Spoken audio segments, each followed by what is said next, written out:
Good afternoon, good evening, good morning, everybody out there, YouTube land. Moz coming to you with another episode of Moz's Toy Box Toy Photography Talk. Today, we have some special guests.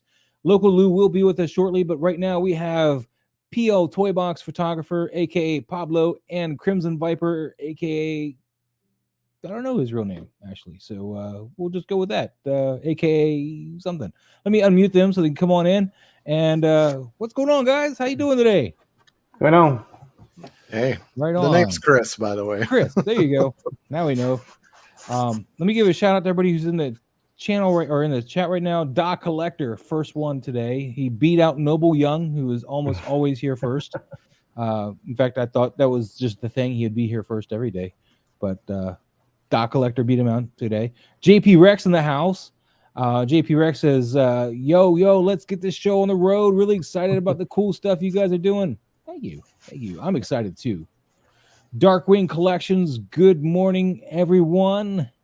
My boy Bob Dylan finally gets to catch this live on the day that we have the Arena of Boba Fett. Yes. And this guy needs no introductions. Binikin, hey, how you doing today, buddy? Wow. OG fan when Star Wars was just Star Wars. He must have stepped on something hot or something. Maybe it's, I don't know. He's exclaiming. Have a lot of fun with that. Darkwing Collections, let's see. Question to the group. I live in Australia. I'm seeking a Star Wars diorama for Death Star or Star Destroyer Hallway 1/6 scale. Can anyone recommend someone to purchase a commission from? I know Jazz Inc. Dioramas did one.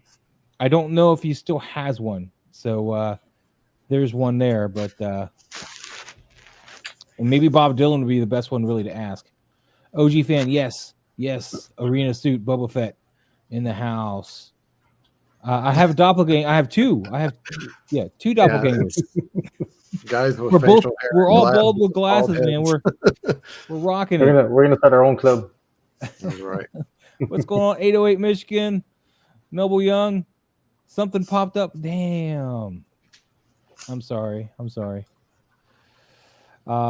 You're unboxing your Arena Fett now. That's awesome, dude. Yeah, he's great, man. I don't know where we're gonna put his poleaxe if he's not gonna use it, but it's right now he's gonna hold it, so it's fine. Bob Dylan, good lord, it's the glasses and goatee. Full beard. Doc Collector. I can't. Is that a beer? Nice. I'll do the monster though. 808's got the Canon EOS T7 2000D. You're loving that. Hell yeah, dude. How long have you had that one? Let us know, man. Let us know. Doc Collector, let's crack that Fed open. That's right. Casper Corners, how you doing today, buddy? OG fan, aloha. That's to 808. He's not talking to me anymore. The Don Prime, what's going on, buddy? How you doing tonight? All right. Oh, geez. Just when I thought we were safe. Okay, you guys are talking to each other. All right. All righty. Local Lou will be joining us shortly. Ace Green's or Commander Green's got some personal stuff he's got going on right now, so he's not gonna be here for the next this show. Maybe he might be back next show. And Harry is not feeling too well tonight, so we won't have Harry again this week. It's 2 weeks without Harry. I'm very sad. Well, as you see, I'm not Harry. Yeah, I was going to say he's probably needing to shave his head. Yeah, if he spends too much more time with us, he's got to shave his head. Exactly. Shave it and then transfer it down here. Mm-hmm. Nice. Okay, rock on, man. You've had the camera for a month and a half. Sweet. Don Prime has ordered a Max 150 plus mod case last week. I'll have it Tuesday. Sweet. I guess you got it at one of the local shops. Hell yeah, dude. I don't have the money to do that. I want some more. I need 5 more DF-120s. 5. I need 5 more. That's the big ones behind me. The long ones. I need 5 more of those. Yeah, I need to get a Nifty 50, man. It's a great lens, especially if you have a crop sensor. It's going to come out to almost a 90 mil, which is really good for 1/6 scale. If you want that macro 1/6 without getting too tight, because 100 with the crop sensor, it comes out to like 130. It's getting pretty. It's getting pretty big there. Dude, direct from Modulcase, how you doing that? Tell me. All right. Let's get on this, man. We're going to start out the show with Crimson. We're gonna pick you. Let's get some of your stuff up here, buddy, real quick, and let me move some windows around. Can we plug the collective? Yes, we can. Well, I'll let you plug the collective. Tell you what, are you on your desktop or are you on your phone right now? Desktop. All right, on your desktop, open up the collective stuff, and then at the bottom of the StreamYard, there's a share button, and you can share that window or tab. That way, you can. Once I add it to the stream, you can do all of that and talk about it. Okay. Well, I don't miss anything. Yeah, just bear with me. It's my first time, so. That's what she said. All right. right. Nice and slow. Sharing the screen here. Are you seeing it? Am I doing it right? Did you hit share screen? I don't see it yet. At the bottom, it says the mute, stop cam, settings, share. Oh, I see here. You have to select the tab. Okay. So is it doing it now? Yes. Add to stream. There we go. Okay. Boom. We go. All right. Go for it. Tell us all about it. All right. So for a few months ago, I decided to start a Instagram group. There are a few others, of course, out there. They're all different. Some do like just featured photos. Some do group collabs, but there never seems to be a group that kind of does it all. And maybe I tried to overreach in the extension of the group because we're still kind of filling out what works and what doesn't. But we wanted to have a place where toy photographers could come and learn and grow from each other. It is a bit of a lonely hobby, which I kind of like. I love going out and just being by myself. I can always entertain myself. I'm never a bored person. Matter of fact, I'm always wanting more hours in the day to do things because I have a million different passions. And but you know, part of the toy photographer experience is that it often is kind of a little bit on the lonely side, and it's really cool to connect with people. And of course, you've got people like Jared Middleton, Sir Dork 730 and stuff. He has his live streams, but they're like once a month, and that's great. But it's also hard to get in, like, you know, advice and stuff. And then Maz here does like a weekly stream and it gives like really good advice. And we've been trying to plug it as much as possible.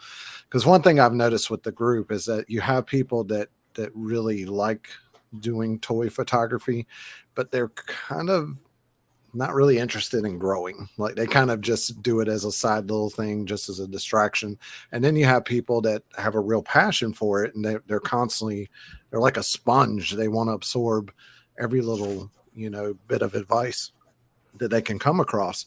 So with the group, I want to kind of meet everybody on their level. If people want advice, fine. You know, if people just want to share their stuff, fine. You know, if you want to do group collabs, fine. If you want to get your photo featured, fine. You know, we kind of want to be a little bit of everything for everyone. At the same time, our main focus and what I would like to do with the group right now is to come up with a defining like mission statement, something that will help us hit the nail on the head, because you do have to kind of specialize in a way. I do want to kind of meet the needs of everyone and make all people feel involved. We do have a group chat that's fairly active. I'm a member of other toy photographer group chats as well, and they tend to be bustling with activity or completely dead. Ours stays pretty active. So if anybody watching this wants to be a member, it's really simple. Just go to our profile on Instagram here. It's toy_photographer_collective. And just follow us if you really want to stay posted. I don't think it's on the desktop app, but there is a little bell on the mobile app.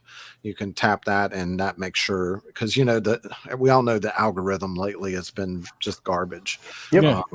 I'm half of it's like that video I linked today from that photographer. It's like I go on my Instagram app, and nowadays it's like half of the post it suggests to me is not even toy photography on my toy photography account. Yeah. It's like I don't want to see this girl dancing to a TikTok that she's reposted. Like I don't want to see that. And she's really cute though. Well, yeah, I mean, there's some cute people on there and some people that, you know, that's great. But if I want to see that, I'll go to TikTok. You know, it's I would love to see something that is honed in on my interest, and it's not even like you're seeing that, you know, like you're watching that content outside of it. It's like, it's not like Facebook that kind of, you know, notices, oh, you searched this on Google, so let's give you this. That's what they're pushing on the algorithm now, whether you like it or not, because we all know Instagram's trying to be something more like TikTok. They're getting a bunch of backlash for that. So I'll give a shout out real quick to Benjamin E. Green from New York City, man. So he's saying hello, loves today's guest panel, and he's coughing his elbow. And then you know, guest from New York City. That's awesome, dude. I want to go to New York City one day. Me too. That'll be. Ben, Well, I'm not going to he's New York, living but I'm going to New Jersey in November. Ooh, I'm going to Allegiance Con. nice. I'll be there. I'm thinking about trying to make Jarrett's convention next time, the toy photography convention. So that's up that way somewhere. And then JP Rex, the algorithm has been pure evil lately. My reach is ruined for months now. Yes, Instagram has been killing it. A lot of us have been going to Vero. I know I have a Vero account now. Me too. I'm gonna post everything I post on Instagram now. Yeah, I just double up. I post straight to Vero as well, and I've been you doing actually get who you follow on there, which is nice. I mean, boom, and you go search for a hashtag, and then you can follow that hashtag if you want, and you can see all that kind of stuff. But you know, it's just a lot like Instagram old used school to do. Instagram. Yeah, it's a lot like old school Instagram, and I want to move the Toy Photographer Collective over there as well, but I'm still kind of new to Vero and I'm learning it. So yeah, we're not going to abandon our presence on Instagram. That's still going to be our bread and butter, where most of the interaction. As a matter of fact, you can see that I have a Discord link there too. We do have a Discord server, however, it's nowhere near as active as the Instagram group chat. However, you can access some like shared files on the Discord too. So just follow our account if you want to be a member. That's all you got to do. If you want to be invited to the group chat, though, you need to DM me on my personal account. And then he'll hit me up asking me to add you because apparently he can't do it anymore. Well, send a message to my personal account, the Crimson Viper 1138. For some reason, I can add people to the group chat, but if I'm logged in as Toy Photographer Collective, oddly enough, I can't add people anymore. It just spools forever. I even reinstalled the app and everything. It's crazy. All right. So what do we got? What do you got? A shot that you want to talk about though? While you get this up, do you want to pull up your shot, like your most recent shot, if you want to mention or go over what you did? Like one of I was my loving shots? that little plundering guy that you had going on today. Oh yeah. I'll pull up my account. I think it's this. What's up, Commander Green? What's going on, Mr. Green? I mean, everything is well with the fam. This is probably my. I didn't see this one yet. I gotta go grab that one and hit the like button on that one, man. Yeah, that's probably my favorite one that I've ever done. Even when I did it for Sir Dork on the what was it, the egg challenge that he had, like he couldn't figure out how I did the shot basically. So that's pretty sweet, man. I'm surprised I haven't seen that one. I didn't have that one unliked yet. That's weird. Yeah, I finally added it as a pinned comment. Pinned post. I mean, I didn't realize you could do that on Instagram until about a month ago. I think that's fairly new though, because that wasn't there before. The pin. Yeah, it's not. Yeah, it's at least I didn't notice it until recently myself also. Yeah, but how did you go about this picture? Let's go over the process if you don't mind. Yeah, I do have a little bit of I think I do have a BTS on my reels somewhere. It's hard to find the reels sometimes, but I didn't get a whole lot of footage because I was really working on. I don't know if this is yeah, here it is. So you can see I'm using a NECA figure stand to hold the plunderling up, and those are plunderlings, by the way. If you don't know about plunderlings, I got to plug them real quick. It's plunderlings.com. They're actually selling some of their older figures, the fawns right now. They're a really great company. They're, I think, a small little company that started off as an animation company, and I wonder if they didn't start producing the figures as me being an artist in my background. Like I've done a comic book before and stuff. Like I've used figures, you know, and you see the art figures too. That's actually where the idea for the very first GI Joe came from. Is a guy working at Hasbro saw one of those art figure things and got an idea to make a soldier out of it, and that's what he used for the prototype GI Joe. But you know, using figures to kind of help you do your art is something that's been around forever. But anyway, it's Lone Coconut Studios. They're based out of like Dominican Republic. They're a very small company, but they make excellent. They're some of the best action figures I've ever owned. They're extremely fun. I think they need to sell them on Amazon so I can buy them with my gift cards I get bi-weekly. My wife buys me gift cards for every 2 weeks, and yeah, I could throw that money at those, but my money is always usually for paying off stuff like this. Yeah, and they're a little on the pricey side. Like for the longest time, I first heard from him from well, he's renamed the channel, but it used to be called Toy Galaxy.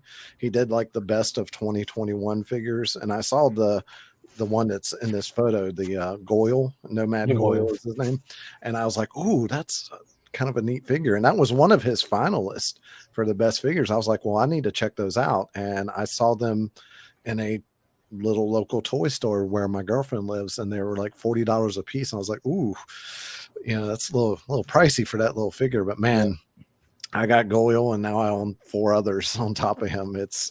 And I've got, I dropped way too much money on their last Kickstarter. They're coming out with like ogres that are called Plunder Strongs, and these like troll-like ones called Plunder Longs. Yeah. And I dig the pirate theme that they have with some of them. And then you can also buy these on Big Bad Toy Store too. They got them on. Yeah, Big Bad Toy Store, Entertainment Earth. Entertainment Earth, yeah. And then plunderlings.com, you can order sometimes directly through the website. I got my fawn like pretty quick after I ordered it. So it's but yeah, all I did in this photo is I used the stand that the Charizard Pokemon Select came with, and then I used a NECA figure stand, kind of buried the big base of it in the dirt there. I used a little egg nest I found like on clearance like last Easter, and put one of the eggs in Goyle's hands there. And for the effects, what I did was I went in and I have a few files on my computer where me and my son filmed some fireworks and some fire out of a sterno can. You know what a little sterno can is? Yeah. We filmed a bunch of that, and I've got these effects of like real fire, as well as like sparks from a sparkler and those crackling ball fireworks. We can't get them legally here in North Carolina, but south of the border in South Carolina, you can buy those. So my girlfriend had to go to Florida a few months ago, and she picked me up some of those fireworks. If you can ever get those little crackling ball fireworks, they just put your shutter speed on high, do burst photography at night, and you add in the layers, a screen layer, it removes all the black, and you're left with just some really nice bokeh fireworks, depending on your. I did some in focus, and then this was, you see this bokeh here. That was from a very out of focus shot that I took of one of those crackling balls.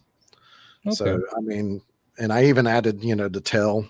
I did a little flame there from the sterno can. Stacking screened layers with the fire at different opacity helps get that kind of glow from the fire too. Yeah. Whenever you duplicate a layer, it's the best way to get a glow. In most instances, it tends to work out that way. And of course, aerosol spray, aerosol. What do you call it? Atmosphere aerosol, whatever the heck this stuff is. Ooh, sorry. I think you work with them, don't you? I bought 2 cans and they're still lasting me. I mean, they're expensive, but there's a lot of stuff in that can. So, and I highly suggest getting one of these. This was like a cheap little $3 thing that you can find in the spray paint section. Yeah. I saw a few people doing that, and it gives you a lot. You can do very controlled short little bursts with it, and it helps save money because they are expensive. Yeah. I use a haze machine personally, though, so I don't do a lot of outdoor stuff. If I do outdoor, I'd probably get some of those, but actually, when I'm outdoors, right now I just use this. I had a vape that had, it wasn't a fancy one like that. It's like a little disposable one that a guy gave me for free because I was going to go in a vape shop, and I asked him, I don't vape myself or smoke, but apparently you can turn it around where the intake usually is when you inhale and blow through it. And sure enough, it was putting out the smoke out of the where you normally suck at. And so that's an idea you can do. And that was like a little $15 disposable one. The problem running into that is finding one that doesn't have nicotine in it. So, and it was like this really strong mint smell too. So my girlfriend was not a fan when I used it. I hear the aerosol doesn't smell too great either. So, it leaves a little bit of a residue. I've noticed if you use a little bit, like on my NECA stands and stuff, I notice it's got a little film on it, and I'm worried about my action figures getting it. You gotta clean them. Gotta clean them. Yeah. I cleaned mine after I used the fog machine on them. I have to because it does leave a residue on it. Yep. Yeah. So let's move on to Pablo. What do you got to talk about this week, man? Let me bring you up here. I don't think I shot a whole lot this week. Hold on, this does not want to talk. Type in the box that I give it here. Come on. Do I click on stop screen to stop sharing? My yeah, screen? if you don't mind, I can get. Yeah, there we go. Yeah. Again, new to this. All right, what am I looking at? Are we bringing up the turtle? What are we bringing up? You can bring the turtle. Actually, I don't think I tagged the turtle or the few shots after that. Which one do you want? Let's go with the Mythic Legions one. That one. Boom. All right.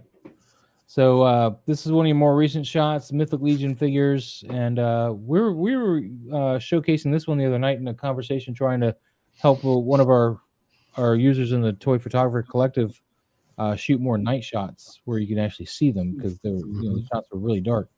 So somebody either you were posting this in the middle of it and somebody just kind of wrapped that in the conversation, or you were posting it for the conversation. I don't recall, but I think I had just shared it when I posted it. I wasn't aware about the conversation. I didn't notice the conversation until like later after. Like when I went back to catch up, I was like, "Oh crap, there was a whole conversation." But yeah, it was the lighting at night. It's like, and I missed it out. Yeah, there's a big misconception when you're trying to either emulate or shoot at night that you need to have it so dark, and that's not the case. You need to just be very aware where your light sources are, and then use blue to help sell that darkness. So, Yep. Or purple, but I think purple doesn't really quite work. It doesn't. It depends. For this one, I used both blue and purple. Yeah.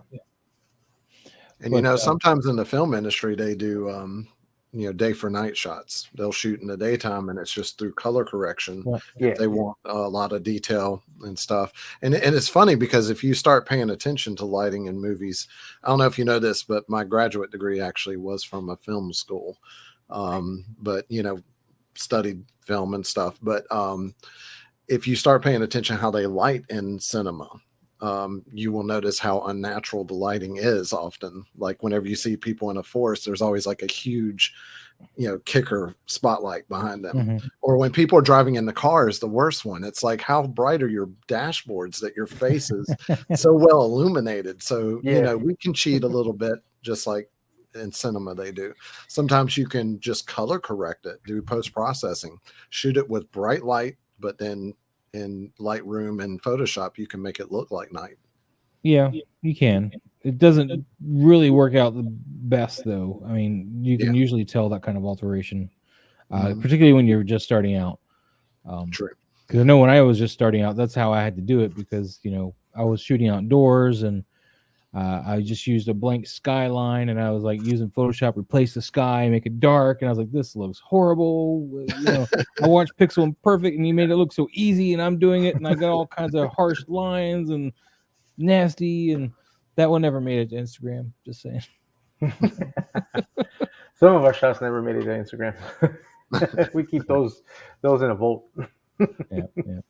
That one's not going to see the light of the day. My average now is like for every picture I post, there's probably 30, 40 at least sitting in Lightroom untouched. Oh yeah. It's yeah. Well, like when I'm doing these shots, when I'm using the fog machine, I mean, I have the shutter down. Like I'm taking like almost 100 shots until I get the one that I feel more comfortable with. Because with the fog machine, I mean, it's hard to control it, the amount. So I have to use a big burst of it. And then I have to let that settle. And as it's settling, I'm shooting. So that way I get the right shot. sometimes, because sometimes I get a gust of air when I move, and all of a sudden you'll see the fog roll back up. So it kind of covers everything up. So I got to wait for that to settle down, and then I have to make sure I have my dioramas, the grounds, I have them wet, so that way the fog stays longer on the ground. Yeah, and I also have it that's a chilled huge also. it's a huge tip for most people, man. Moisten your ground, and if you're going to use any kind of fog machine or vape, blow your vape or whatever towards that ground while it's moist, and it'll help it stick to it. So it'll be more of a floor-based fog instead of all over the place, if that's what you're going for. Actually, if you use fabric for the tabletop as well, that helps too. That's true. Yeah, I haven't really. It doesn't have to be wet. Much, you can just use a piece of fabric, like a black. In fact, I use a black sheet for my background all the time, and I used to put it over the tabletop when I was shooting as well, but I don't anymore. I got tired of messing with that. That's a pain in the butt. But but yeah, you got your scene is really well lit. All the characters got plenty of light on them. You can see exactly what's going on, and yet you got this impression that it's not a daytime shot. So I wouldn't say it's nighttime either, though. No, because it's inside a temple, so yeah, I mean, it looks more indoors. So yeah, it's an indoor temple, but I mean, if I were to shoot it, how it would naturally look, you won't be able to see all the detail the way you see it here. But I used the blue and purple light, and I did use a little bit of I think I had it at 35 Kelvin to the camera left, just to illuminate the orc a little bit, and which I call Sir Odious the Gray a little bit, give him that, some light on him. And that's you all I used did. a warmer light on this side, you said? Yeah. Okay. Yeah, I think I had it set at 3,500 Kelvin. I think is what I had that light. It's pretty warm. It's almost getting to that point where it starts to turn orange. So yeah. But yeah, so warm lights on the lower end of the spectrum. I know that never made sense to me either when I was first starting out. It's like, oh, you would think warm would be like the highest number. No, it's actually the other way around. Warm is the low number, and then on your lights, then the high number is your colder lights. So right. So like if you want to get natural daylight, you need to shoot like at 5,500 Kelvin. Like you need to make sure your lights are at 55. Anything higher than 5,500 Kelvin, you're gonna start seeing the blue tint. Yeah. So 5,500 Kelvin is like the money number where you get the true daylight. And then I'm usually on one end of the spectrum or the other. I'm not usually in the middle at all. I'm usually either 56 on my lume cube or 32 on my lume cube, depending on what I want to go for. Right. I'm usually at about 4,500 myself. I think that's a little more. But typically when I'm at 56, I also have a blue gel already on it. So I want to tap that for as much blue as I can get out of it without turning it into that royal purpley blue, which is what my lume cube little lume cubes that comes with their own gels, that turns into that purpley blue. I never use those gels. I use the ones that came with my newer lights. Newer. Yeah. Now, Pablo, where's the face of the goblin? Am I seeing this right? That it's just the ear that I'm seeing. The rest is just blood spurting out, or so the head is tilted back up because he sliced that head off, so it's rolling back. So all the red you're seeing there is just blood gushing forward after his head got sliced. Yeah, I hate on Instagram you can't zoom in because from my initial view, that's the only thing I was confused about when I first saw this. Is I saw the blood and I was like, well, was the head already? Yeah, so the head's tilted back. Yeah. So here's your head here. Yeah. And that's the face up there. Right. Yeah. It's kind of hard to see it on Instagram, because of how small. Yeah. And then I thought that was the helmet, but and then when you're looking at the window that we're doing the stream in, it's even smaller. So fun time. Well, yeah, I pulled it up on Instagram so. Just to try to see if I could get a little bit larger. Let me switch the sharing to the window. Where'd it go? There we go. That'll make it bigger. Boom. Oh wait, what? Why are you doing to me? All right, hold on. Let me stop that again. Share screen. Entire screen. Boom. You're so weird. All right. There we go. It's one of those days. There we go. All right. So where's the nose? Point out the nose to me because I see the helmet. So it is the helmet. So you are seeing the helmet. So you see his ear there, but his face is facing up because his head is Gotcha. going back, so he's looking up. Gotcha. I didn't realize Because the head. the orc's head on that helmet is pretty flat inside that helmet, so you can sort of see the tusk a little bit in the Okay. front, I but see the ear, and that's you see the ear there, but then part up a of the little helmet. bit. Oh, there's a That's, tusk right there. there's the tusk Yeah, right there. Yeah. going up. All right. Yeah, I'm with you. Yeah. All right. Yeah, that's one of my favorite shots this week. Was that one? All right. Well, it's my turn. We're going to talk about one of my shots now because I want to. Ahsoka Mall one, maybe? What?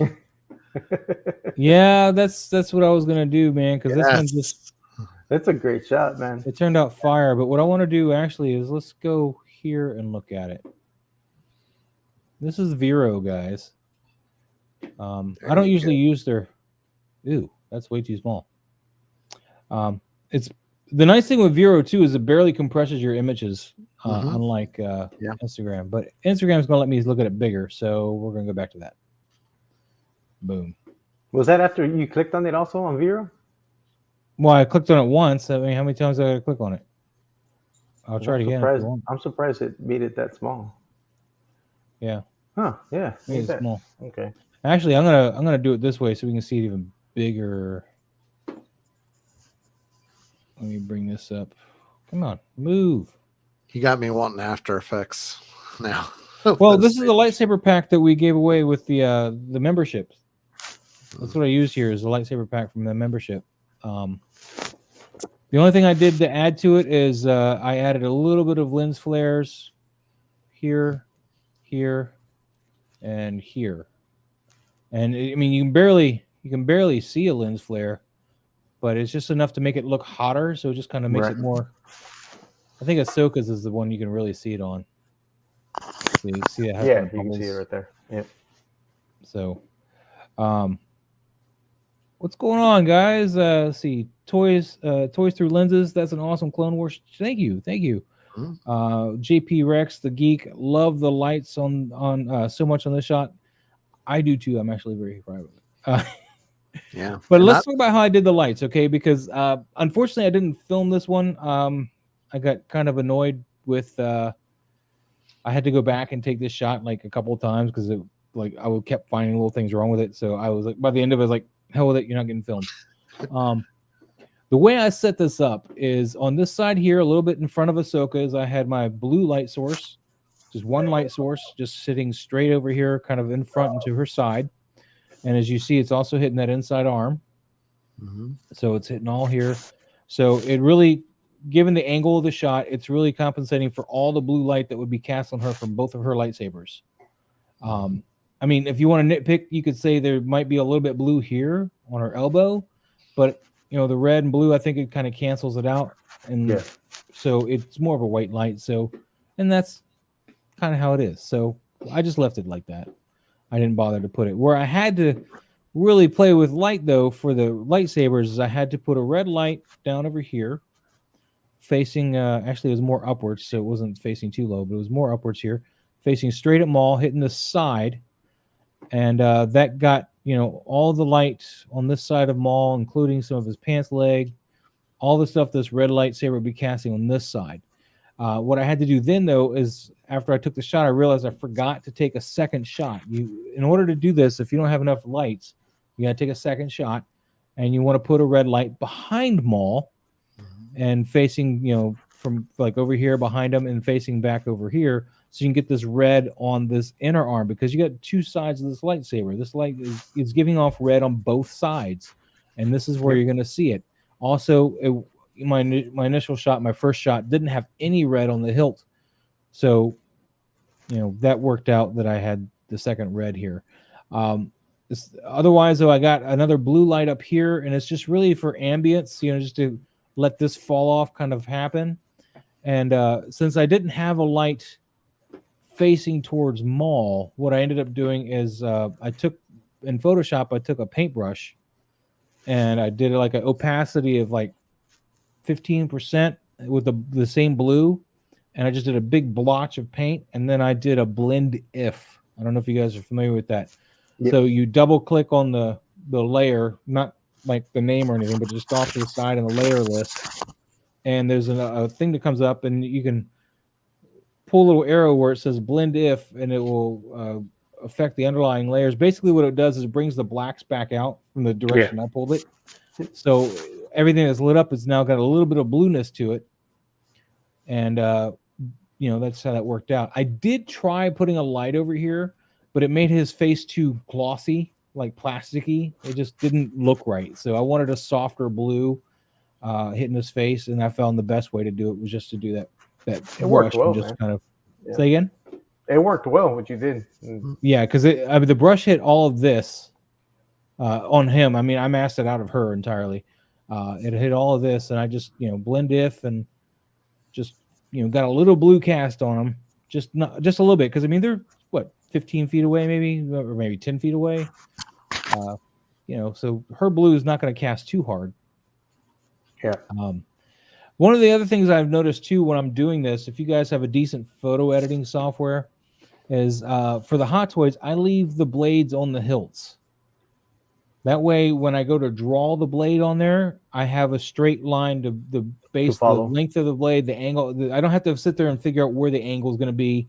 I don't have to figure out where the length's going to be, where the width's going to be. That's all there. So what I'll do then, after I've made the layer with the blade, like the glowed blade, is I'll turn off that layer and then I'll remove the blade in Photoshop. I'll just be gone. The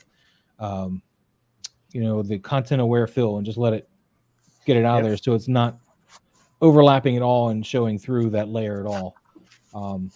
This one I didn't do that with, though. You can see kind of a harder blue there, which I don't like, but that's because I didn't do it on this one, because there's too much background here. I didn't want to sit there and play with it all day. I didn't want to have to marry all that mall stuff in there with it. With this one, it was real easy because it was just straight color background. Straight black, in the back, But yeah, this is also what if you guys are paying attention when Trevor's on with me. This is a Dutch angle shot. So what you do is you tilt your camera a little bit to get that angle. And since Maul's the taller of the two characters, I tilted the camera more in his favor, and it kind of gave you that whole intimidating vibe. I mean, it just helps sell the whole. He's like stalking, circling her. And she's just kind of working. That's in my head anyway how it was set up. Is she's following along and just waiting for him to come in. So that's how I planned the shot in my head. And you guys have any questions on this one before? Well, when you said that you forgot to do the backlit shot with the red light, had you considered just doing the one blade? I did, but I didn't like it. Yeah. I thought about just having the one blade drawn and left the other one under. I didn't like it. I was like, come on, who's gonna want that? I mean, I have to admit, I didn't notice that till you pointed it out. So I don't think it. I think the main thing is your eye draws so much to Maul's face, and that intimidating look he has. It's not very noticeable. Maul is very hard to light when he's got his saber out, because he's got so much red on him already. It's very easy to lose his features to that red. It just becomes oversaturated when you have a blade light out. So that's another reason why you want to cut this with other lights. This is not a straight red in here. That's why I got a blue up here as well. It's helping mute that red so it's not oversaturating his face. Yep. It just helps mute that whole thing. That's why that blue's up here. It's just to cut that red down so it's not as just heavy-handed with everything. And that's what I did with that. Big thing that a lot of people miss when they do red is it's a very unforgiving color if you don't have anything to cut it with. It can be very because it's such a dark color in the spectrum. Red. Yeah, exactly, Trevor. Red on red is tricky. Since it's such a dark color in the spectrum, I mean, it's like when you're on a submarine or whatever, battle stations, they use that red light. It's supposed to be, a very stealthy type light that you're not supposed to really catch. So you can really lose a lot of stuff to that. So yeah, and I mean, not to spoil anything, but if you haven't seen the final season of Clone Wars, where this scene takes place, it just, I tell you, Ahsoka started off being, I took my son to see the Clone Wars movie when it came out, and I was like, oh my God, this character has to go. I hated Ahsoka in that Clone Wars movie. In the first season of the Clone Wars, I hated her, but my goodness, she has grown to be one of my favorite characters. And she was designed that way, though. She was designed that way. If Filoni in interviews is like, you weren't supposed to like her until I think the episode where her lightsabers were stolen or something. Something was stolen, and she's got to go with that slow dude and like go all over looking. It was like season 2 or something. Yeah, I don't know if Filoni actually intended that. I think Filoni has a little bit of that going on often. I've seen in interviews where it's like, oh yeah, I meant to do that. Yeah, sure. I think that Filoni started writing for kids, and one of the best thing about the Clone Wars is it kind of grows up with its audience. I saw my children watching that as kids, and it got more mature as they matured. And I don't know if that was from design from the start, but whether it was accident or intentional, good job on their part, because they really made a terrible character. And it's a shame they didn't do that with like Jar Jar or someone else, because and that's the thing, is like often characters can be a little annoying at first, but if they're written well and given time, they can grow into beloved characters. So I've never liked Jar Jar and never will. Moving on. Grown on me over time. Especially after the sequel trilogy, I've gone back and had a new appreciation for the prequels. So I have a new appreciation for Jar Jar with the whole theory of him being a Sith Lord. Sith. Yeah. Which I finally broke bad and got the Jar Jar figure from like Big Lots for like $10. I'm gonna get the Return of the Jedi Lando too, because he's now going for $10. Oh wow. I'm gonna go over the shot that's actually gonna be posted for tomorrow real quick, because I wanted to go over this one. This was with my Arena Suit Boba Fett. I really wanted to, as I was telling Pablo earlier before the stream, is I really wanted to get this shot with him more to the right-hand side, but there's no way to do it. And I could crop it, but then it would be a weird shape for Instagram. It would be weird shit. So I'm kind of stuck the way I am with that. But this is only 2 lights on this shot. I got one overhead warmer light here, and I got a blue light off to the side. I'm sorry, there's 3 lights. I'm sorry, and then I got a blue light kind of behind here, just to kind of bring him out of the darkness a little bit, right? This is all in camera, though, with the exception of a couple little particles. I like to add little particles after the fact. But this blood is in camera. This is Predator blood is glow stick. I took some glow sticks, broke them apart, and I put it on the weapon. Now, in order to maintain the integrity of the weapon and not ruin the weapon, as I put plastic wrapper on it, which is why there's a little bit of glow. It's hanging weird, but I was like, yeah, it's dripping. Yeah, you guys will deal with that. It looks good. It looks nice. But this is all glow stick juice here, down here, which is what they used when they filmed Predator for their blood. Is they used glow sticks. They mixed it with petroleum jelly, which I tried to use a knockoff of that, we'll just say, and because it was what was available, and it didn't mix well at all. So I just went straight glow stick juice instead of mixing it with any of that.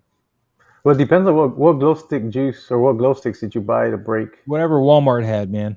Oh, okay, yeah. I don't think that'll mix well with the petroleum. No, I didn't even like breaking them, and they were really bad. If you get the ones from like Academy, those big glow sticks, that'll work.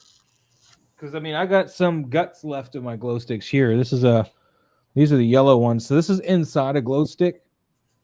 It's like a piece of glass with the glow stick material, and then it's in these other tubes, which has got a different liquid that this has got to mix with to make the glow.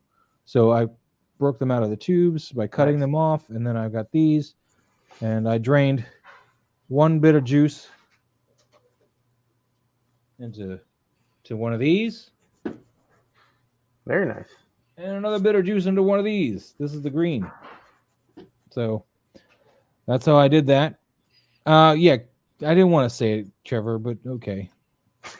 Okay, you say it.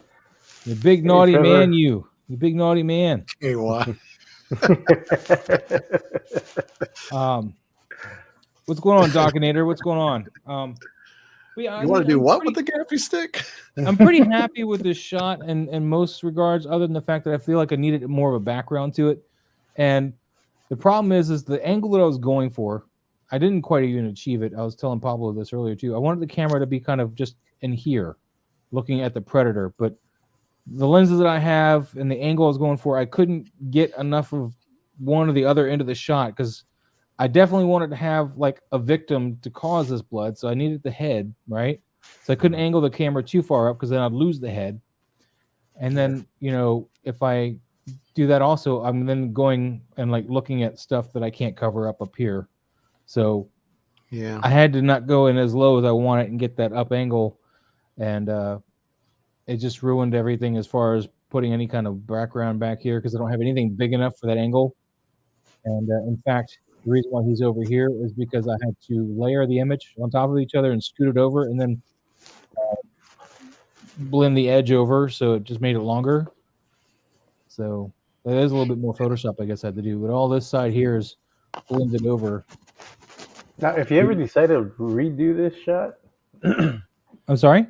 if you ever decide to redo this shot, and if you end up, because I know you were saying that you wanted to do something for the background, make some background piece. Mm-hmm.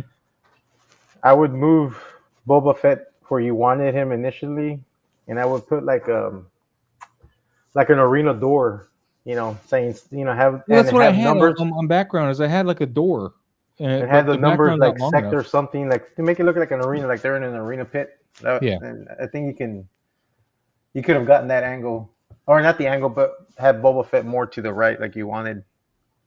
That way you Well, had I got something the to fill pose out in. of the wolf that I wanted, man, because I wanted him like pulling his whip back, like he was about to, pull that He's out. about to, yeah. And I think that looks actually pretty fluid. Other than this little bit, damn wired things won't lay right. Just couldn't get it flat. Well, and I mean, you kind of got the hero shot kind of angle on Boba Fett, which I get the perspective. It does make him look a little larger because I imagine him next to this Predator. I mean, I'm not a big Predator person, but I remember Arnold Schwarzenegger's pretty tall dude. And that Predator in the original movie, which is only one. No, I've seen Predators. Predators are about 7 feet tall. Yeah, generally. so it does kind of make this Predator look initially like a little short for a Predator, but that might be the effect you're going for in that Boba Fett's, a bad tail, and he's wounded. And my initial interpretation was he knocked this helmet off that Predator, and now that Predator is like meaning business. So I didn't realize he had decap.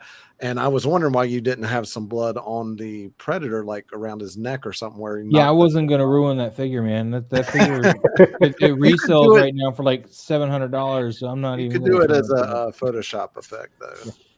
I've not been able to get a Photoshop blood like this. What you could do is get a completely black background and then drip with a very high shutter speed. Yeah. Drip with a UV light. I bet you can get that Predator blood to pop with a UV light. And even if high enough shutter speed, even though you're dripping it, I bet you could get it and then put it in as a screen layer. Possibly. The other thing that we would have problems with that is just getting it to round the body properly. Where it actually use warps around the body. Little smudge tool. That's one. You got to worry about it defocusing, but especially if it's like more in the background or something. But yeah, it's going to be hard to do. But it's you don't want to risk damaging such an expensive. No, like I said, I got cling wrap on this blade, and I photoshopped the cling wrap out, and then I had cling wrap, on the underside of this head, so that this wouldn't actually roll into the blood and get that stuff all over its head. So, I was protecting the pieces, man. These are expensive figures. One of the things I did notice too, also, guys, when you guys do any Alien Predator shots, remember Alien blood is not green; it is like this weird puke yellow. And the reason why I mention it is because on the base for this wolf figure, the blood is green for the alien. I'm like, that's not right. It's like almost this color green. And their blood is green. It's like the tennis ball thing. You ask half the population, is the tennis ball green or yellow? You're going to get two different answers. That looks green to me. Oh no, this is Predator blood. It's going to be green. Yeah, the Predator blood is green, but the Xenomorph. Okay. The alien blood is actually more like this kind of color. Yeah. Oh, okay. I never noticed that. It always came off looking like green in the film for some reason, but yeah, it's supposed to be like a yellowish It's In the fact, color this is grading of the too- Aliens movie. It's like a green kind of saturation to it. So Actually, it's that's more like probably this why. yellow, kind of like Yeah. this yellow. Mhm. So Yep. I've been reading. I got to go back and watch some of the Aliens movies. It's been far too long. But yeah, we got that, and then I'm going to talk about one more shot because it's got some intense lighting here. This one here is this one's going up Thursday. I haven't posted this one yet either, so you guys are getting some early Shot. stuff. Yeah. I took a shot of this originally, and it's on my old hacked account, so I redid it with new lighting and a new Nosferatu that's got a burnt face, so that kind of works out, in my favor. But this here is this lighting effect is very easy to do in camera if you make sure that you keep certain things in mind. This has got to be your brightest light. Whatever you're trying to get to have that light cast effect with fog and everything, that has to be your brightest light source in the room. You can't have any other like bright lights in the room, otherwise it's going to just die off. It has to be a dimly lit room compared to these light sources. Both of these are like that. They both are casting that light out. The other thing is you need something to kind of break that light. Not just your straight light source. I mean, yeah, you can get a cast from it, but it's not going to have any real shape to it. So this is why like windows are really good. Like if I didn't have this here, it'd be broken up with like, dark lines throughout for all the boards that are in the window. So, but this, I got the light right back here on the other side of this wall, going right through the window, and it's at a pretty high setting to light up, all this here. And then we use, of course, use the warm light on both of these sides here. And, yeah, it's something that it took me a long time to work out because it's for the longest time it was you set it up and you're like, why isn't that working? The grid has to be just right for the light that you're using too. It's really weird how that works, but yeah, good shot though. It's a crazy way. Beautiful shot. It's hard to replicate every time you want it. It's just really. I have some other ones like this one. Is it okay to take a quick bio? Yeah, man. Yeah. All right, I'll be right back. But this is how the light would work if the Nosferatu wasn't in the way. You see how it's got the broken beams just from from these. This is the same window from that other shot. So it's got the same boards that would be in it, and yeah, just get the light coming in there, and that's how that light's going to work. It's pretty cool. All right, let's move on. Let's get to the tags. We're going to go into the tags, guys. We're going to go into the tags. Let's make sure I got all the tags here. Thank you, JP Rex. Thank you. Thank you. All right. 616 photos, man. Killing it with the Predator shots. It's got the Predator versus Darth Vader. Crimson, what do you think of this? I'm kidding. I know he's AFK. Pablo, what you got, man? What you thinking? I love all his Predator shots. It's hard to even find a nitpick about it. He does such a great job blending in the background with the photo.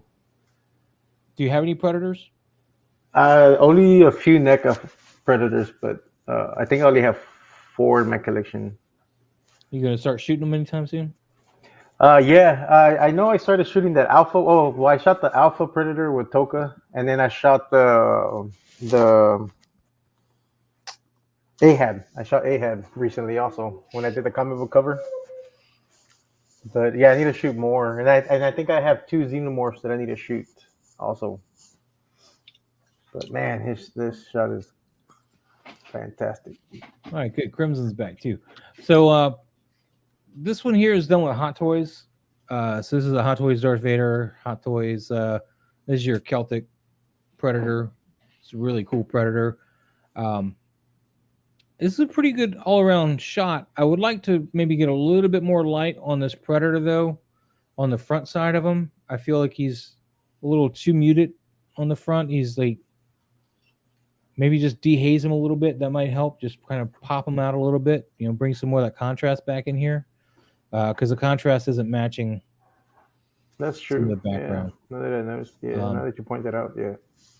So that's something I would look into. But other than that, I'm pretty happy with this shot, man. I there's very little else I could say about it. What do you got, Crimson? his lower half actually looks like it needed a bit I of a like match.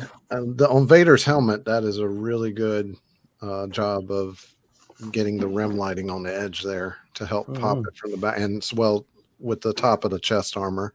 I like that the laser lights are just not just straight up pinstripes, that just have a blending effect. They look real. It looks like it's part of the lasers are going through like a smoky haze and it's picking them up more. So whatever they did there, that's just chef's kiss on that. That's really good. Yep. The overall the lighting's good. I guess if I had any critique, it would be that the sunlight in the backdrop, it maybe is a tad bit over bleached, but then again, it kind of probably would be that way if you shot it in real life. I don't know if this is a Digirama background or Yeah, it's what. not a real background. He's shot in front of a monitor or something here. Yeah, that's the problem you run in monitors is that it's you got to sometimes play with your monitor settings because I think maybe if you turn down the brightness just a hair, and also another thing you can do is if you can mask just the bright areas and then kind of just create an adjustment layer, you can sometimes make it look. But that's the problem with the only problem I've had with Digiramas, they're a little flat looking. But sometimes even with a Digirama, you can play with it and kind of make it look give it a little more depth. And sometimes you have to play with that. The best way to get Digirama stuff to work is to have multiple layers. So you want to have foreground elements as well as background elements. There's Loco Lou. What's going on, buddy? What's poppin', people? What's going on, we just Lou? got to looking at the other people's stuff and not our own stuff, so it's pretty cool. Let me see what Trevor's saying real quick. He says, might tighten it up a bit, get more of Vader in the shot, creating a bit of tangent with only half of Vader. I agree too. That's another thing, Trevor. That's awesome. By the way, Trevor, you want a link, man? Let me know. And Vader's pretty tall dude, but again, it's like he's I've not always as tall as Predator, though. I don't think he's taller than a That's the only thing is, but then again, you got the hero shot thing again, where that Maz with your shot, Boba Fett's supposed to be the bad tail, and this it looks like Vader is going to be. So I mean, you play those effects in film too. You can make Marty McFly look bigger than Biff, if you shoot it right, and it has that psychological thing. So I'm nitpicking at this point by saying that. I mean, this shot's pretty good. I mean, we're just really. I think he needed help a lot with digital backgrounds. Okay, yeah. I think he also needed to put a little bit of red cast on the Predator because that lightsaber should be pretty bright that you can see some of that red reflecting on the especially on the helmet. Mm-hmm. I think, and his gauntlet. I think you should have been able to see a little bit of the red on there. Well, yeah, there's no red on Vader at all. There should be red up his arm on this side here. Now, maybe about the saber glow stuff, we do have to keep in mind: is he going for a 1980s look? Because if you look back in the original trilogies, obviously they didn't have the glow sticks, right? Yeah. So if you watch 1977 Darth Vader, there's no red glow at all. So he might be trying to go. 616 likes to old school. try to go more realistic. So one key thing here, buddy, Andrew, when you're doing these shots, man. Especially if you got a saber in here, get yourself a red light and point it over, towards this side of Vader, so it gives you that red light naturally, like I did earlier today with Maul and Ahsoka. So just get a red light on a snoot and just point it this way, so it doesn't go all the way up the body. It doesn't ruin, because I love this little bit here. This is because it's reflecting this background, which is great. But you want some red here. It would help cast some red along this. And it might even hit the Predator if you angle it right and get some red cast on him. Lou, man, thanks for joining us today. What are you thinking? I like it. I really like it. Thanks for coming. yeah, I like it. I like being here. I really like it. Did you tell Lou he has to shave his head though? He's already done that. That's why you get listen, when I first started with geeking out, I had a shaved head. Then my hair grew out. I just wanted to, throw a little shade to everyone else who can't do it. You know what I mean? Just a little bit. Just a But little see, all bit. of us are bald. You're like the one guy that's odd man out. So. Yeah, I'm the odd man out, and I get to dye to play with it and do some crazy stuff. Plus, this is what gets me tips Oh, look at that. at work. Yeah. You know what I mean? I get a little crazy, outlandish. Oh, yeah. Let me get the weird guy over there. Yeah. Oh, wait. Here's $100 there. I'm like, oh yeah, thank you very much. But there's his background right there, guys. Just so you know, there's this setup. That's a really good shot. Okay. See, they look pretty much leveled, but I think the shot should have been more like of a Dutch angle to make the predator Well, he's look got the camera turned a little bit. Yeah, but it's one thing to turn the camera, then it's another to take it from a lower perspective, because it's not just that the turn. Yeah, not just the turn though. You also want to look from you want to look up. As Well, if you do that, then you got to put the predator on something higher too to make them stand higher on the screen, and then you got to worry about when you do that is you're going to cut the top of the screen here. No, or just remove Vader's platform, because Vader's platform is too high too. This is possible, yeah, I guess, yeah. But you're also going to worry about having this real estate. You're going to run out of this real estate real quick if you start angling that camera upwards. Yeah. He doesn't have a big monitor here, so yeah, because I think he's up all the way up against in the shot. No, yeah, he still had some. If you look at the shot here, he's right here right now. Yeah. This is about where the top of his camera is right now. Yeah. So if he angles it up at all, he's going to be up here before he knows it. Just going to poop. Right does he have a YouTube channel? Because he should do a tutorial on how to do that laser. That laser effect is that's on point. It's pretty sweet, man. Yeah. Yeah, I love all his we'll leave laser a comment or effects. something on that. Maybe a BTS on that. Who knows? We'll see. Yeah, I would be curious to see how. I mean, I kind of have an idea, maybe, but that's a really good laser effect. It looks real.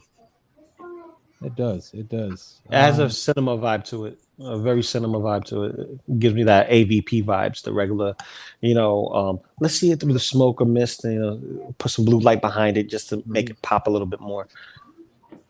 Yeah, that shot, Trevor, man. Yeah, Trevor hit me up with this one. He wanted to share it for it, so here you go. Lou, you can start on Trevor, man. Tear him apart. You want me to tear apart Trevor? Please, man. He can smoke me with a blink of an eye or a blink of a flash, or lens shutter quick. Like I'm done. Like this right here. There's nothing I can say about it, man. Just look at it. The posing's on point. You have your adversaries in the back and the front. Yeah. You got the blur where it needs to be, because it's not focused on everyone. It's just focused on the main guy in the center, and that's where like the money shot is, right in the middle. Yeah, that is great fire. Yeah. And then the color contrast on top of that is good, because you got some of the color that's in the back shot falling off onto the shoulder of the armor and on the blade and on the face. That cast of light is awesome. You even see it on the enemies in front that's on the bottom blurred. It's subtle, but it's there. And it's like a nice cohesive blend between the cool colors and the warmer colors. That's dope. Yeah. And it's blue and orange, which are color complements to each other. Yeah, it's like the most highly used complementary color on the color wheel, actually, is the blue and orange. I use it almost all the time. Same here. A lot of photographers use it. It's the most common complementary color to be used in general. So, and I come from mainly a music background. I have 2 degrees in music, and in music, we always taught that good music has like 3 elements, and it's just like the basic building blocks. It's like you got to have a good rhythm, got to have good melody, good harmony, and the same goes for a shot. So you've got something in the middle ground here. You got something in your background, something in your foreground, and I mean it's really nice composition, because so many toy photographers, we make the mistake, we get a nice figure, we set it up, we shoot it just standing there holding a gun or something. There's nothing in the background, nothing in the foreground. There's no sense of urgency or action. This has emotion. It has motion. It's about as close to a perfect toy shot as you can get. It's a great shot, man. Mythic Legions and Trevor, man. Awesome stuff. Pablo, you got anything you would like to add on this? Nothing. I mean, I love the shot. I mean, I love all of Trevor's work. I can never find anything to nitpick about his work. But yeah, the lighting is just perfect on this. I love the lighting, the atmosphere on it. He's got a well balanced here. And I love the focus on the hero right there in the middle. It's almost like the Balrog from Lord of the Rings is coming down this hallway here, man. I love that, Yes. orange cast. You know something? I want to say one thing though. Tell me not this photo right here. All you need to do is put like Toy Fair right on the top or Wizard right on top. This is a great magazine cover type of shot. Hell yeah. It is. It is. I've only pulled that off once in my career well, twice I guess, but I think I've only pulled it off once. And since it didn't get a lot of love in real on Instagram, I'm going to share it with you guys again, real quick, just because. Was it the Darth Maul? Wasn't it the Darth Maul? No. How do you have so many photos in your Lightroom? Is that Lightroom or? It's one of the Lightrooms, yeah.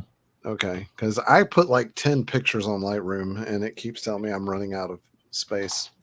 Do you have upgraded space or something, or do I just take way too large of files? I think you just take some really big files there, buddy. Well, I shoot raw data on my. Well, these aren't raw. These are JPEGs here. My raw is in my other Lightroom, which is saved on my computer. But yeah, this one, I always felt like this looked like it's supposed to be box art or something. Yeah. Oh, that's dope. That's nice. I've never been able to replicate this kind of look again, like this very vibrant look. I don't know, but this is all in camera. Every little bit of it, with the exception of little bits of ember and stuff here, like the little ember pieces here. That's the only bit that I added in Photoshop. Sometimes less is more. It almost looks like a painting when it's fully zoomed out like that. Yeah, that's awesome. And you can see where I got the stand. I took the stand out there. His stomach looks kind of funny there. Because these figures, you can't pose them. They're static figures, you know. So even the one in the middle. Yeah, even Illidan, you can't pose him at all. So this is all about perspective. I got him turned a certain way. So I mean, he's usually just standing. I got him turned and leaning more towards the camera, so it looks like he's swiping down and jumping and stuff. So yeah. JP Rex, Warcraft toy photo is something I never knew I wanted to see, but now I want it more. But yeah, I took this shot with some of my McFarlane Warcraft figures that I've had for the longest time. Back when Burning Crusade Classic was getting launched, they did the whole Classic relaunch stuff, and I was like, well, I got an Illidan figure and I got some tier 5, Warlock here, and this is a tier 2 Warrior, but hey, which is vanilla still, but let's do it, and yeah, that's what we ended up with. That was, like I said, I've never been able to replicate this kind of vibrancy anymore to make it look like this. And yeah, Instagram didn't like it at all. Instagram said, "Hell with you." Sad. But anyway, dude, Trevor, man, this is an awesome shot. Andrew, you sent me. All right, we already got that. Jess sent the post. Very awesome shot. Oh well, let me go back to my tag because that's on there. Yeah, I was gonna say it's on your tags. Let's get all in the right spot here. So Darth Matter Art, man. Darth Matter Art. Oh, let me check the comments real quick. Hold on. Those are Marvel Legends. Don't always have to tell a story, but it makes it more interesting. Definitely, dude. It does. This is the overhead softbox with a blue gel and a loom cube for Moonlight, like we talked about last week. Hold on, let me go back to that so we can show that. So he's got an overhead softbox with blue light shining straight down. Yep. And he's got a loom cube, which is the small little loom cubes with white for the Moonlight, just to cut that blue and make it just more ambient. And then, of course, you got the orange back here. So yeah, I need a softbox. I need a nice big softbox, man. The problem is that I don't want to use gels anymore. I wanted to get an RGB one, and I don't know what to shop for. Okay. All right. Seriously, all right. We're over here at Darth Matter Art, and let's go, Pablo. It's a great shot. I like the sudden, like just a subtle bit of orange coming off from our camera, right? Just to illuminate his arm, his face, and a little bit of the weapon, and you can see a little bit of that casted on the rock and on Captain America's cowl, which is pretty nice. And I like that it's underneath his leg as well. So that it's pretty well lit. And I like the background. Maybe the background could have been a little further back because I think it's too in focus. Yeah, it needs to be bokeh a bit. Yeah, but the angle is great too. I love the perspective on the shot. I think personally, as far as the background and them, I think there needs more separation between the characters, not just bokeh, but they're like they share that same kind of darkness. That it almost like the characters need to be brought out a little bit more exposure. And I think if he added more atmosphere in the back, that would have probably helped. that might have done it too. By the way, David, Collector's Orbit is in here saying, "What's up?" He would have lost the effect if he would have put a light in the back, because if he was in the cave, there wouldn't be a light back there. Yeah. But, Well, I mean, it could be Batman's cave. He's got lights in there. true. Once Miles will always find a way to make lights. He will find a way to put lights. Always. Lou, what you got, man? What you got? You and the damn rim lights. That's what I got. In retrospect, I'm looking at this and it's a great shot. It's a great shot. I love the angle. I love the positioning. I love the way the camera is taken. Like, this is the shot that I was talking about to kind of like do with Vader and the Predator, with Celtic Predator, and just tilt it down. Like, bring the tripod down a little bit, get a lower shot, still be in frame of the medium that you're taking a shot of. But I would work a little bit on the posing. Granted, it's Marvel Legends. They'll give you as much range of motion as you want. I would twist the hips a little bit. I would do something more on the posing, more so than anything else. The lighting is on point. If this is supposed to be in the cave and this is like After Effect, you got something burning on the side, that looks good too. You can still see the expression on Cap's face. He looks battle torn. Like that's good. The focus is there. But the pose of Bucky, I would change a bit. He's a little stiff, right? Super. Yeah, he looks a little stiff. Yeah. But that's what you can get from that Marvel Legends, though. Exactly. So it's like the limitations. It's more so on the figure than the poser.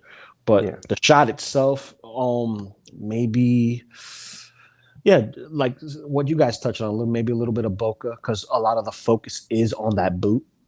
Yep. Yeah, I would say that, and maybe tuck his belt down because his belt looks a little too high, on the figure. Yeah, like I said, the limitations of the figure. You're not gonna get the. I think if he would have shot this like at an F4, he would have blown out or blurred out that background a bit more. Yeah, it depends on the lens too, though, how much bokeh. That's true. I have to agree with David though. I love the head turn showing the A on his helmet. I love the way the aim on it. It's like reflected almost with some light. It pops. Yep. I love it. I have to agree with David on that. But yeah, F4. That's all is going to be whatever lens. If he's using a macro lens, of course, it's going to bokeh the hell out. If he's not using a macro lens, it may not. So that's true. But then again, he would also lost focus on Cap. He would have the photo stacked. Crimson, did you want to say anything about this one? Well, yeah, just I think a lower f-stop aperture, whatever you want to call it. Do two shots. Do one where Captain America in the foreground is in focus, and then do a shot where it's you get the bokeh of the background. It might be a lot of work to focus stack that shot because of the busy background, but it might pay off. I think the only other thing is I think maybe I have to agree. I do love the fact that Captain America's skin is desaturated because it makes him look a little more dead. However, the fact that he looks dead in this shot, and it's questionable whether or not he's alive. I'm not a Marvel guy, but I know enough of the Winter Soldier and his backstory. I don't think Bucky's. I have to agree with you guys. I don't think Bucky's pose would be this. I think Bucky should have a mixture of, kind of victory that he's beat Cap, but Cap was his buddy, and there's got to be that subconscious even as a Winter Soldier that that's his buddy laying on the ground there. So I think maybe if his arms were by his side and his chest bowed out to show like pride, but then kind of his shoulders slumped. And I don't know how much expression you can get out of a Marvel Legends, but it almost should be like with his body language and a mixture of confidence as well as, oh crap, what did I just do kind of thing. Yeah. Confidence and remorse.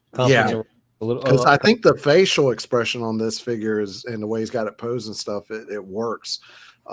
Maybe a little bit of a kicker light to kind of trace the figure a little bit might work too. But I mean, overall, it's a really good shot. Yeah. I would like the background to be a little more out of focus, but might be hard to do that. I'm trying to get this pose a lot more into what Lou was talking about, but I'm using an older Marvel Legends, the Toy Biz one, so I don't know if I can do it. But so here's, I mean, this is all I got. I don't have, a guy with a gun or anything, but so I got his torso twisted a little bit, like Lou was saying. So what you want to do is maybe with that right arm, if you can, rest it on the leg. On the leg. Like he's kind of victoriously standing over him, kind of like just leaning down, like, are you done? Can you do this all day? We want to know. Well, that's one way. That's one way. I was just thinking more of bring down the belt and just twist his hip a little bit more the way you have his hip, his upper torso twisted, right? Just twist that a little bit and bring the arm down, like drop the arm. Yeah, like he's putting his weight on the knee. Yeah. That's what I wanted to do, but this arm won't bend anymore. It's because that would help. I mean, I know it's not possible because of the waist and stuff and the crunch on the there's abs. no ab crunch on this guy either. Because the way it is right now, Bucky's looking like not at Cap. And if he had where the weight was down on his knee, it would look like he's looking directly at Cap's face. Yeah. So, yeah. But like the limitations of the Marvel Legends. I mean, it looks like he's got an ab crunch on this guy though. It looks like an ab crunch right here, but my Cyclops does not have an ab crunch. But yeah, that's what I wanted to do when I was pulling this guy out. I was hoping I could do it, but yeah, ab crunch him over. So he's like really kind of hunched over this leg and just kind of even using his elbow and that weight to also lean further down and put more weight on Cap. Yeah. Just kind of just looking over kind of gloatingly, just that kind of deal. And what the comment just said too about using digital backgrounds, you can always take the digital background, put it in Photoshop, put a Gaussian blur on it, and No, but I think that's an actual diorama because it looks. That's a diorama. It looks painted foam. Like you can see the texture. Like FPS foam. Yeah. So, all right, we're gonna move on, dude. Nomad figures, man. Again, look at the Predator blood in the house. Got a lot of blood at Predators this week. David's got a blood at Predator pick. He's going to be posting tomorrow. Sorry to spoil everybody on that, David. But somebody's got to do it. Nomad figures in the house, man. Lou, you like your NECAs, man. Go into it. I'll let you start. This is NECA Predator. Dude, the colors just pop. And that green is spot freaking on, man. Yep. That green on the chest and on the arm just looks so good, so good, and you can still see the face. It's not hidden, but it is. So it's lit enough where you can see what's in front of you, but it's still obscured by the background light, and it's so good because it is just like the sun just casting light on. Is about to get dark and you see him. He's like, yeah, you see me, I'm coming after you still. I got one arm still coming after you. It looks so good. I can't say nothing bad about it. Look at the burn effects in front that's passing by. That's dope. Yeah, the ember effects. Yeah, it's pretty awesome. Yeah, pretty rocking. Yeah, man. I got nothing, right? It's just awesome. That's just awesome, bro. I would probably make the legs spread out a little bit better. I want to go back to mine because I got blood too.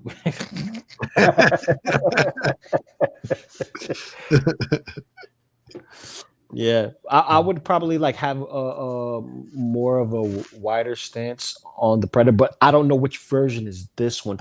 This could be the first version.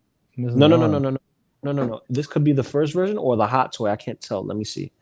This is the NECA one, right? Yeah, this is a NECA, definitely a NECA. You can tell because the netting is not fabric; it's plastic. It's on there. Yeah, I would spread his legs a little bit more, look a little bit more like. Well, that's what she asks for, and I kindly oblige. But anyway, but I would twist the thigh a little bit. If I'm going to be in an angle and he's kind of looking off, I would twist the leg a little bit, kind of face the direction that I'm going to. But then that could be just the armor, the way it's positioned, because sometimes with NECA figures, if it's offset glued, it's offset glued. There's nothing you really could do about it. Yeah. But Yep. other than that, that's the shot. That shot is dope. I love the light coming off the dreads too. You see in the back, that's fired. I love that cast when you do that with a predator. Get that glow on one side from your light source. It's awesome. What do you think, Crimson? What you got? Yeah, it could be Chris or Crimson either way. But yeah, my only thing is when I first saw this shot, I for some reason thought Samus from Metroid, because I thought that was a cannon arm shooting at me. I kind of wish that the arm was straighter out so that the cut is more obvious there, because I really thought it was like a cannon shooting at me. But again, I'm not really a Predator guy. Okay. I don't have a whole lot to critique with this. I mean, it's a really well done shot. I like that the emphasis is on the blood. I like that the little beady eyes are just barely visible. Good job on that, because I think a lesser experienced photographer would have gone in and wanted the eyes to glow out, or would have went in and made a little adjustment layer and brought up the levels a little too much. Just enough there that they're peeking through. I just, again, the posing of the figure is the only critique I have. I think it's a little too stiff. I would almost like to see, like, if the arm had been freshly severed, like him rearing back into the blood with a motion blur on it, kind of, just gushing out of the wound. It could have maybe been a little more, but if you're going to do this kind of aftershot, like Lou said, like the arm has been severed. Now the Predator's coming for you. You better watch out. Then maybe a little more aggression in the pose. All right. Pablo, what you got? I agree with everything both Crimson and Lou said. All right. It's spot on. Both of them are spot on. Mm-hmm. But to me, the pose doesn't bother me too much, because the way I'm looking at it, it looks like he's walking back, like he's about to fall back.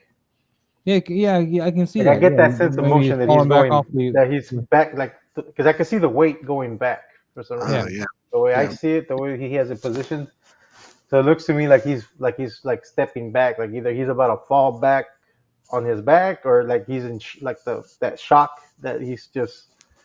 But I mean, I don't mind the pose as much, but I mean, I have nothing to critique on it. I mean, I can see exactly what you're talking about now with the falling back.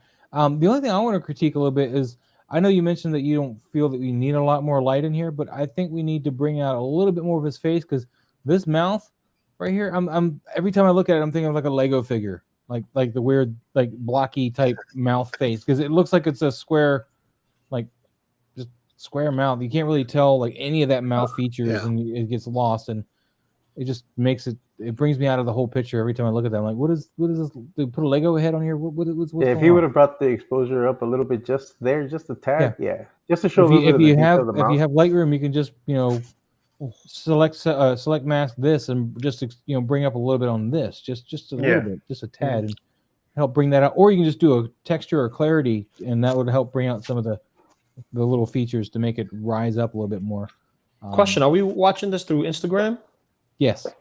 So Instagram has this like filter layer that they always put up when you post up. So maybe the actual shot does have it, and it's just Instagram messing. Instagram compresses the hell out of it. That's what makes everything dark or off. Yeah, I know, but that sucks. You got to compensate for it when you take your shots. I mean, that's all you can do. Another way you can do that is if you're already in Photoshop. I don't know about you, but sometimes I do try to edit like that in Lightroom. But once I move it over to Photoshop, I've learned to use adjustment layers. And what you could do is just highlight that little area with the little circle tool, go under layer, new, adjustment layer, pick curves, bring up the curves to the upper left a little bit, and then blur it in with the Gaussian blur to blur it into the shot. It's a really easy way to kind of bring out dark areas. Well, David wanted me to share this one real quick, because he did tag me earlier, so it wasn't in my tag, so he just mentioned this. It is a cool shot today, and I'm very jealous of his command of his pictures, man. This is awesome. What Trooper figures it is? Does it SH Figure Arts ones, or? Well, David's here. Maybe he can tell us. We know these are NECA aliens, so anything with scale with that. This could be the freaking whatchamacallit, the model kits. Oh yeah, That's yeah, probably because they what it don't is, look like yeah. Black Series. Yeah, that Bandai model kits, because they are slightly bigger, but if not, they could definitely be the figure arts, Yeah. or even what didn't Mafex do a set? Then they do Vader, and they did. He said he's got the model kits in a previous conversation. I think is what it was. Yeah, look at that, man. That's a beautiful setup. An I mean, awesome he's setup. just the king at setting up everything. I mean, it's just crazy, man. I this makes me Wait. every time I see his stuff, I want to switch to 112 scale, or something smaller and stop shooting Hot Toys because I can't build this stuff. It's too much space. He says no, they're just Black Series actually. Black Series. Wow. Oh, So, dude, you Um, make those pop, bro. That's dope. Yeah. Andrew, what's going on, buddy? 616 Photos is in the the fact house. that you got them to stand up because Black Series. Oh, Well, the fact that they They're all actually hit valid. targets is amazing. Yeah. Well, you know, But they it was- canceled the David, I re-release. hate you. They canceled the what? They canceled the re-release of the Mandalorian Stormtrooper, so that would, Hasbro canceled a bunch of re-releases of The Black Remnant Series. Stormtrooper. I have a Yeah. Hot Toy of that one. Just one though.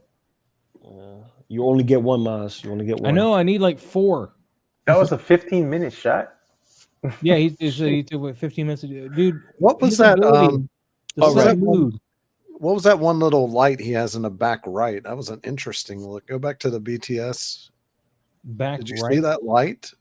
What This is right that? here? It looks like his snoot on some type of loom cube. Probably Oh, Ulanzi, though. I snoot. think is what he shoots with. Man, I wish Yeah, he made it. It looks like he made a snoot for whatever that is he's using there. Yeah. I just- Yeah. any advice for that, by the way? Because I need a snoot for like my What are you using? Your Ulanzis? Is that what you got? yeah. I tried making a snoot for my here's a Lytra torch I have. That's I what I tried look. making a snoot for this and out of cardboard, and it was not very effective. Yeah, they're not that great. That's one of the reasons why I like the loom cubes because the kit that I have that come with snoots, but Mhm. you can. It looks like what David did here is he just maybe used a toilet paper roll and then he made it tighter and taped it up. Let's see. He says a homemade snoot on a Uzali light toilet roll tube. Yep. See, Try that. What, you got boom. like gaffer tape on there or something? It looks Some kind of it looks tape, yeah, cool. holding it on Yeah. there because those lights. I know my loom cubes can get really hot if you turn them up pretty loud. So be careful. Yeah, this Lytra Torch 2.0. If anybody, this thing gets hot on the highest setting to the point where I've been concerned. Man, I like how he goes so far as he's got this, he's got this whole projection or something back here, but it's not even really coming into play in the shot. I mean, just barely. Just enough to give a sense of a world in the back. Yeah. Yeah, I would disagree because whatever colors that's on the background that the light's actually hitting will bounce off and reflect onto the figures. So that's a like your bounce cards, Maz. Like bouncing the regular white bounce cards, but instead this has the atmosphere in the back. So whatever's reflecting off of that can reflect either the domes or the helmets on this and just set the atmosphere, set the mood because it's kind of like an encasing almost. Yeah. I love everything about this shot, David. The only thing that you need to work on here is probably your blaster effects. The And blast I'm really effects, looking for blasters too, but get it more action because I mean these both use the exact same flare. I mean, at a glance, when we're not sitting there studying it, it works. But since we're studying it, and I'm keep looking at it, just admiring it, I'm seeing little things go because I'm like that. It's my OCD. I apologize. I'm gonna go see a doctor. I But think, yeah. I think with the lights, or the red lights specifically, that's supposed to be like the lasers. You could have done away without those, and it will still look amazing, bro. Yeah. Honestly. I love it. I love all of this, man. Makes Yeah, me want to it's buy a more NECA fantastic aliens and use them and stuff, but I gotta build more backgrounds and stuff. Yeah, David, I want to talk more. to you sometime about building dioramas for my 112 stealth, man. Hook me up with I want to some get those knowledge. new ones they just released for that new game, the Fire Team, Alien Dude, Fire my Team. favorite NECA aliens are the Resurrection aliens. They pose phenomenally. I love the dome heads. In fact, I think this is a resurrection alien right here. Yeah. I bought the dog thinking that was gonna be like the best one to pose, but his legs kept falling off. No, Oh, this man. one's the best one to pose right here. This guy can pose just like fire. I mean, again, let's pull out one of my shots just to show you how he can pose, man. Why am I not surprised? Look, man, shoosh, it's my stuff. It's his stream. Exactly. Why am I not surprised? Boom. Look at that. That's the resurrection NECA Yeah. alien. Look at that. Look at that pose, man. Dead Man Yeah. 1, what's going on? What's going on? Hey, But, dead man. yeah, he's posed like that. He's actually standing, although he's got a stand holding him, but he, his feet are on the ground and everything. I wish I could get a Spider-Man figure to pose like Now, this. is that the one that has the skull? Yeah, No. you can see the skull through the dome. Okay, so yeah, I have that figure then. I have 2 of those actually. Yeah, I bought 3 of them. The sucks is they're $40 a piece, and they come with Yeah. nothing else. Maz, didn't Yes. you tell me you had the armature to kind of hold it in position so that way it doesn't fall over because of the rain that you was putting onto it? I don't remember. He's held up there somehow. I forget how. Yeah. I think if I remember correctly, you put an armature on it to hold him so that way he don't flop forward.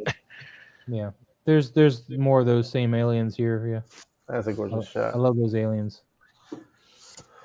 But we're not about me. We're done with David too. I think because he's had enough love. I hate him. That's fire.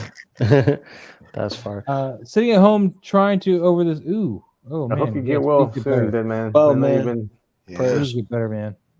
Oh, Maz, I got something to show you real quick. Oh, make sure you keep your clothes on. Oh, What are those blunder? I can't hold on. Let me zoom in. What are those? Those blunder thingies or whatever? Plunder thing? What are those? no. Oh, What are they? Are those Lou? custom made? Oh, little aliens? those guys. Cool. Independence Day. I got a third one coming in, so I'm working on a shot right now with Buzz Lightyear. Cool, man. You go, girl. Sweet. So I just wanted to show you that, give you a little envy because I know you like Alien. DJ Crinkly Bags, man. Look at this, man. He's got Spider-Man. I don't know what he's doing. Pablo. You want to start? It's a cool shot. I love the shot. The pose, I'm not sure if he's swinging, but I do like the web around. It's a practical web. It's pretty cool. Yeah, I like to know what he used for that web. I like the look of it, man. Yeah, it is pretty tight.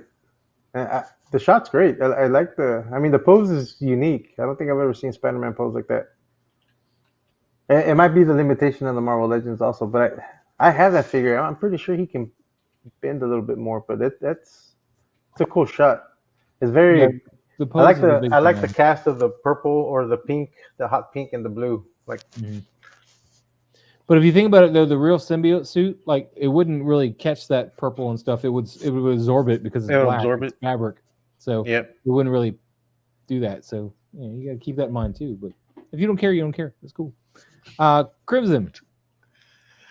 Yeah, I mean, I'm not a Marvel person. I didn't know that about the symbiont thing, that it would be like Vanta Black and absorb all light. Well, but, it's cloth, a black cloth. I mean, Yeah. it's just going to absorb light. I mean, well, that's true. Look at this guy, for example. All this black here. I mean, the only thing Yeah. not absorbing light is just a little bit of pops of reflections and stuff. But otherwise he's got armor on, and I got tons of light. I got 2 different lights on him just so you could see him. If I turn those off, if I just turn one of them off, Yeah, he just disappears.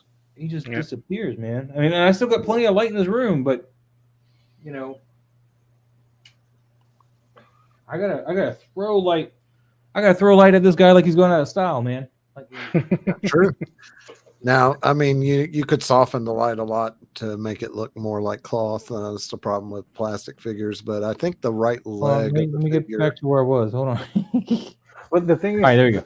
The right leg of the figure is like positioned really weird. I just think the figure just needs a little work positioning wise. It just looks like an unnatural pose. Other than that, I mean, I love the colors and the way he shot it. Yeah. Yeah.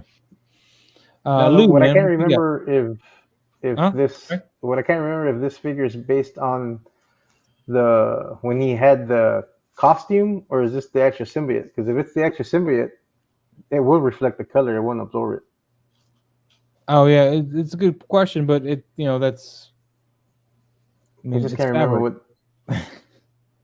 It should I can't act like remember. fabric, even when it was a symbiote. It looked like fabric. At least, you know. Well, yeah. In the movie, it did look like fabric, but like in the comic books and the animated series, it didn't look like fabric when he had the symbiote on it.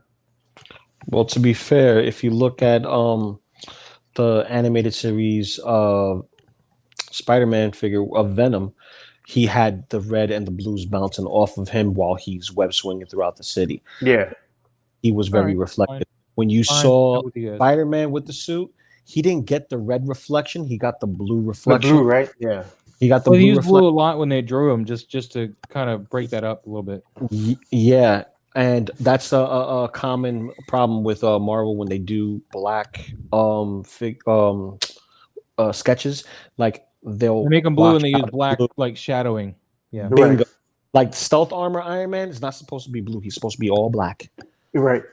So, like it's a pass. I get it, and limitations of plastic. But if this, in your mind's eye, is supposed to be the fabric suit, I would agree with Maz that the colors will disappear.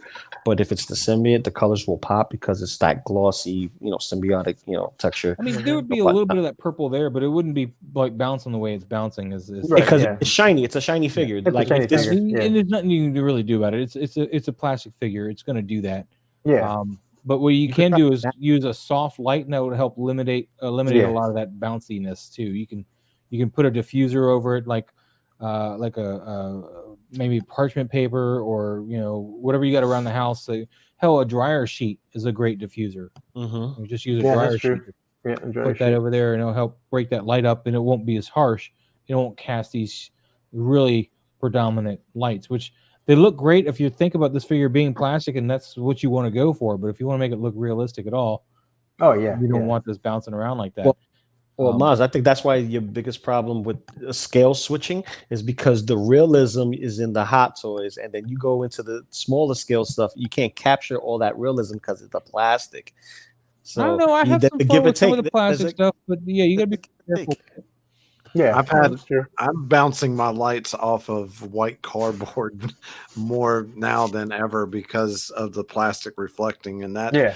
I tell you that diffuses your light so much. And if you even look at professional photographers, they have their lights pointed into These umbrellas, these reflective Mhm. umbrellas. Yeah. Yeah, so do that, especially with plastic.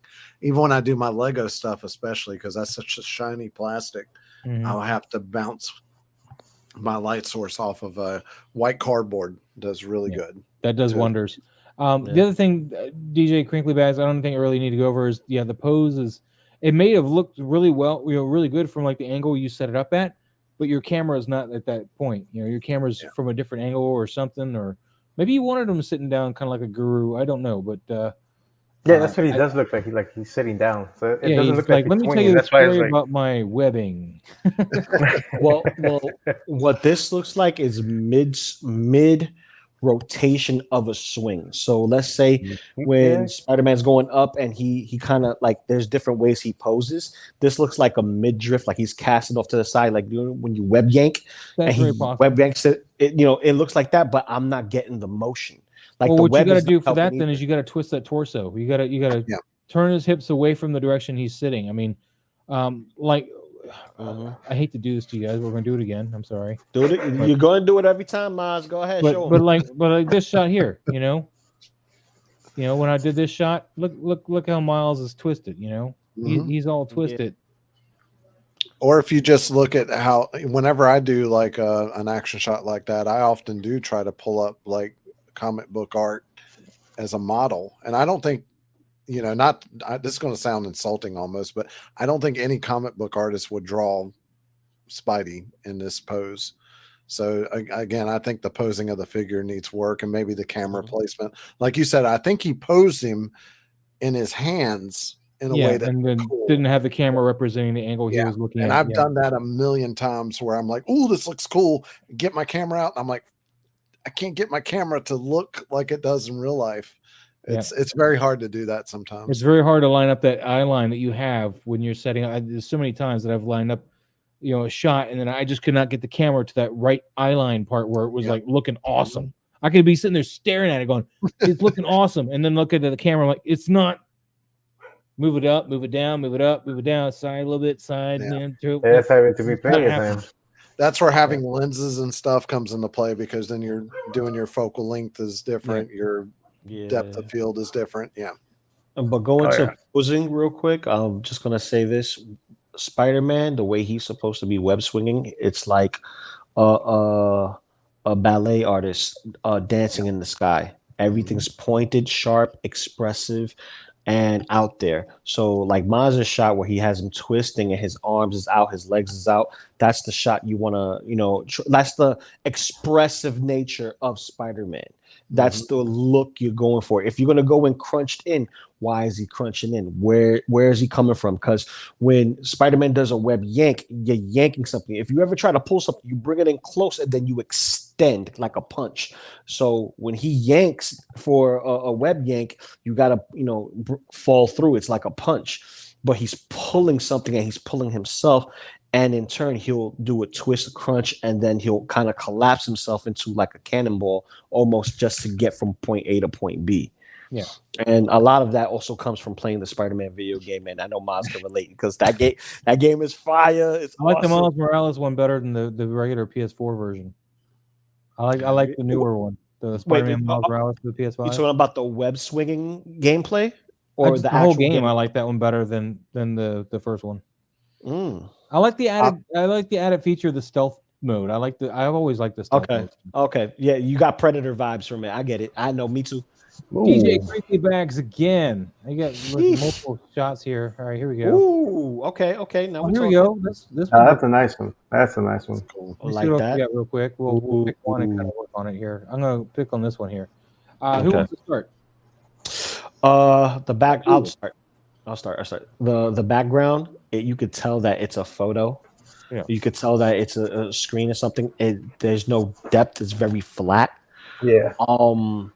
Also, the way it's depicted in the back, it doesn't go with the shadows that's going above Armadillo, where it's casting the shadow. It could be a cloud if you wanted to go that route, but the atmosphere, what's happening around, it doesn't look cohesive. It doesn't mesh well. It doesn't look like it's set in the same spot. Okay, I know where you're going with this. Let me jump in here real quick. DJ Crinkly, this is where I see you got your light source here on the top, and yeah, you got the sky, so of course you're gonna have a lot of light coming from the sky. But these buildings are fairly pale, so if they were continuing alongside him, you basically the way to emulate the light that this is going to be affecting is put a bounce card on this side here and get some light bouncing back towards Armadillo specifically, because he's not matching up with the lighting at all in this. So bring some light around and hit this here with either bounce card, or you can directly do it just a lower light level. Same thing on this side. This is a light colored building. It's going to be bouncing some light back towards the figures. So I'm going to use hold on. I've done a lot of monitor shots recently. Let me zoom back out. This one's in front of a monitor. It's in front of the video game footage, right? So what you want to do when you shoot a figure in front of a monitor, especially if you don't have a lot of foreground elements to help sell that look, is you want to kind of overemphasize the light that's coming in. So see how even though this light might be very limiting, I got enough coming in to kind of wrap him into this background. What's up, Harry? How you doing?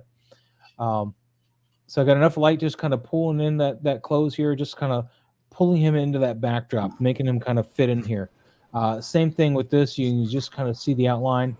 So all of this is getting represented. And what you want to do is just overemphasize that light on the edges, and it helps pull it in. This is not the best one to show. Let's go to this one. Another one in front of the monitor. I'm overemphasizing that red because there's a glow off of here, and I'm pulling it in so it just kind of just takes it like proverbial arms and just kind of grabs it and brings it into that background. And just a little bit of red here, just a little cast because this is further back. So you want to overemphasize that light wrapping around those figures when you use a background, and that will help bring it in the background. But with this one, it's not just that. You do have a different color tone, so either you need to get lighting to reflect that, or you need to take this into Photoshop and really play with the color, because the color is not matching your scene here at all. So, what's going on, Commander Green? I know. Oh, did you order your miles? Hell yeah, dude. Hell yeah. And then Harry. Hell yeah. What's up, Harry? Do I'm we sorry. know what DJ shot this with? Because I'm suspecting it's a phone camera. He does not say, although I did ask the people post that information. It doesn't necessarily mean they will. And it's not like, Mandatory. yeah, it's not I tend to mandatory. forget to put that info. I used to a long time ago, but then I stopped, and then I I keep do it forgetting with to all my post that. shots because I find that it's very helpful for people to learn. If people want to know, it's there. I might not always shoot my BTS, like when I was doing the BTS for the Predator and Alien, or the Predator and Boba Fett shot today. I was trying to record that, and then I got a call from what I thought was my bank telling me there was fraudulent charges on my card, and Oh man, I was like, your car's it extended wasn't warranty? my bank, even though my phone said it was my bank.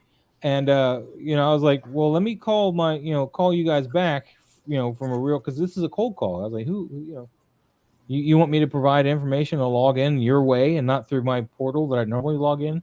I right. was like, hold on, let me call you guys right back. And of course, they hung up on me before I even got to that point. I was like, all right. So I called the bank, and they're like, that wasn't us. So be careful of that, guys. Oh yeah. Anybody's claiming to be very your bank, man, don't ever, even if they say they're fraud department, don't ever give them your information if they've cold called you and told you that. Always call them back. Yep. Anyway, Yep. back to the toy photography. Yeah. Who wants to go next? I think I've gone into it. I think we've all touched base on pretty much what needs Okay. to be done in the shot to improve it. All right. These shots are pretty nice here too. Again, though, you want to wrap this blue and bring this character into that background, and then of course your monitor or whatever's cutting off here, so that's a little off-putting too. So I think that's the style he was going for, though, having that like well, that. that is, and Having I would do a thinner slice of the blue just so it's a little more obvious. And Yeah. Yeah. crop that blue down so it's like a cropped blue. Yeah. And I All wouldn't right. use blue because if you think about purple and blue, they're a little too close on the color spectrum. Yeah, you want complementary colors, not. Yeah, look at a color wheel, and if you're going to do purple, do like a yellow background or something like that. Whatever is opposite of purple on the color wheel. Yep. Think of basketball jerseys or football jerseys. Mhm. If you look at it, blue and orange, that's Mets, Knicks. Yellow and purple, that's the Lakers.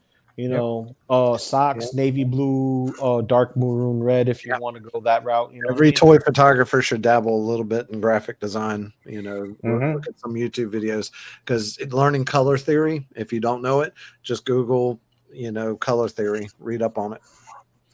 All right. Well, this is the Alpha Raptor CZ. He loves to shoot us as dinosaurs, man. Let me hit that like button for him, give him some love. Yeah. And who wants to start with Alpha Raptor, man? Poor this dinosaur in the middle, man, getting taken down by some mean stuff. I'm hungry. Yeah. Sorry, I thought Lou was starting with. No, I said I'm hungry now. Shit, you talking about food and meat and stuff like that? You want to eat this dinosaur in the middle? Listen, steakums, bro. Chicken's dinosaur. Yeah, chicken's dinosaur. We eat it every day.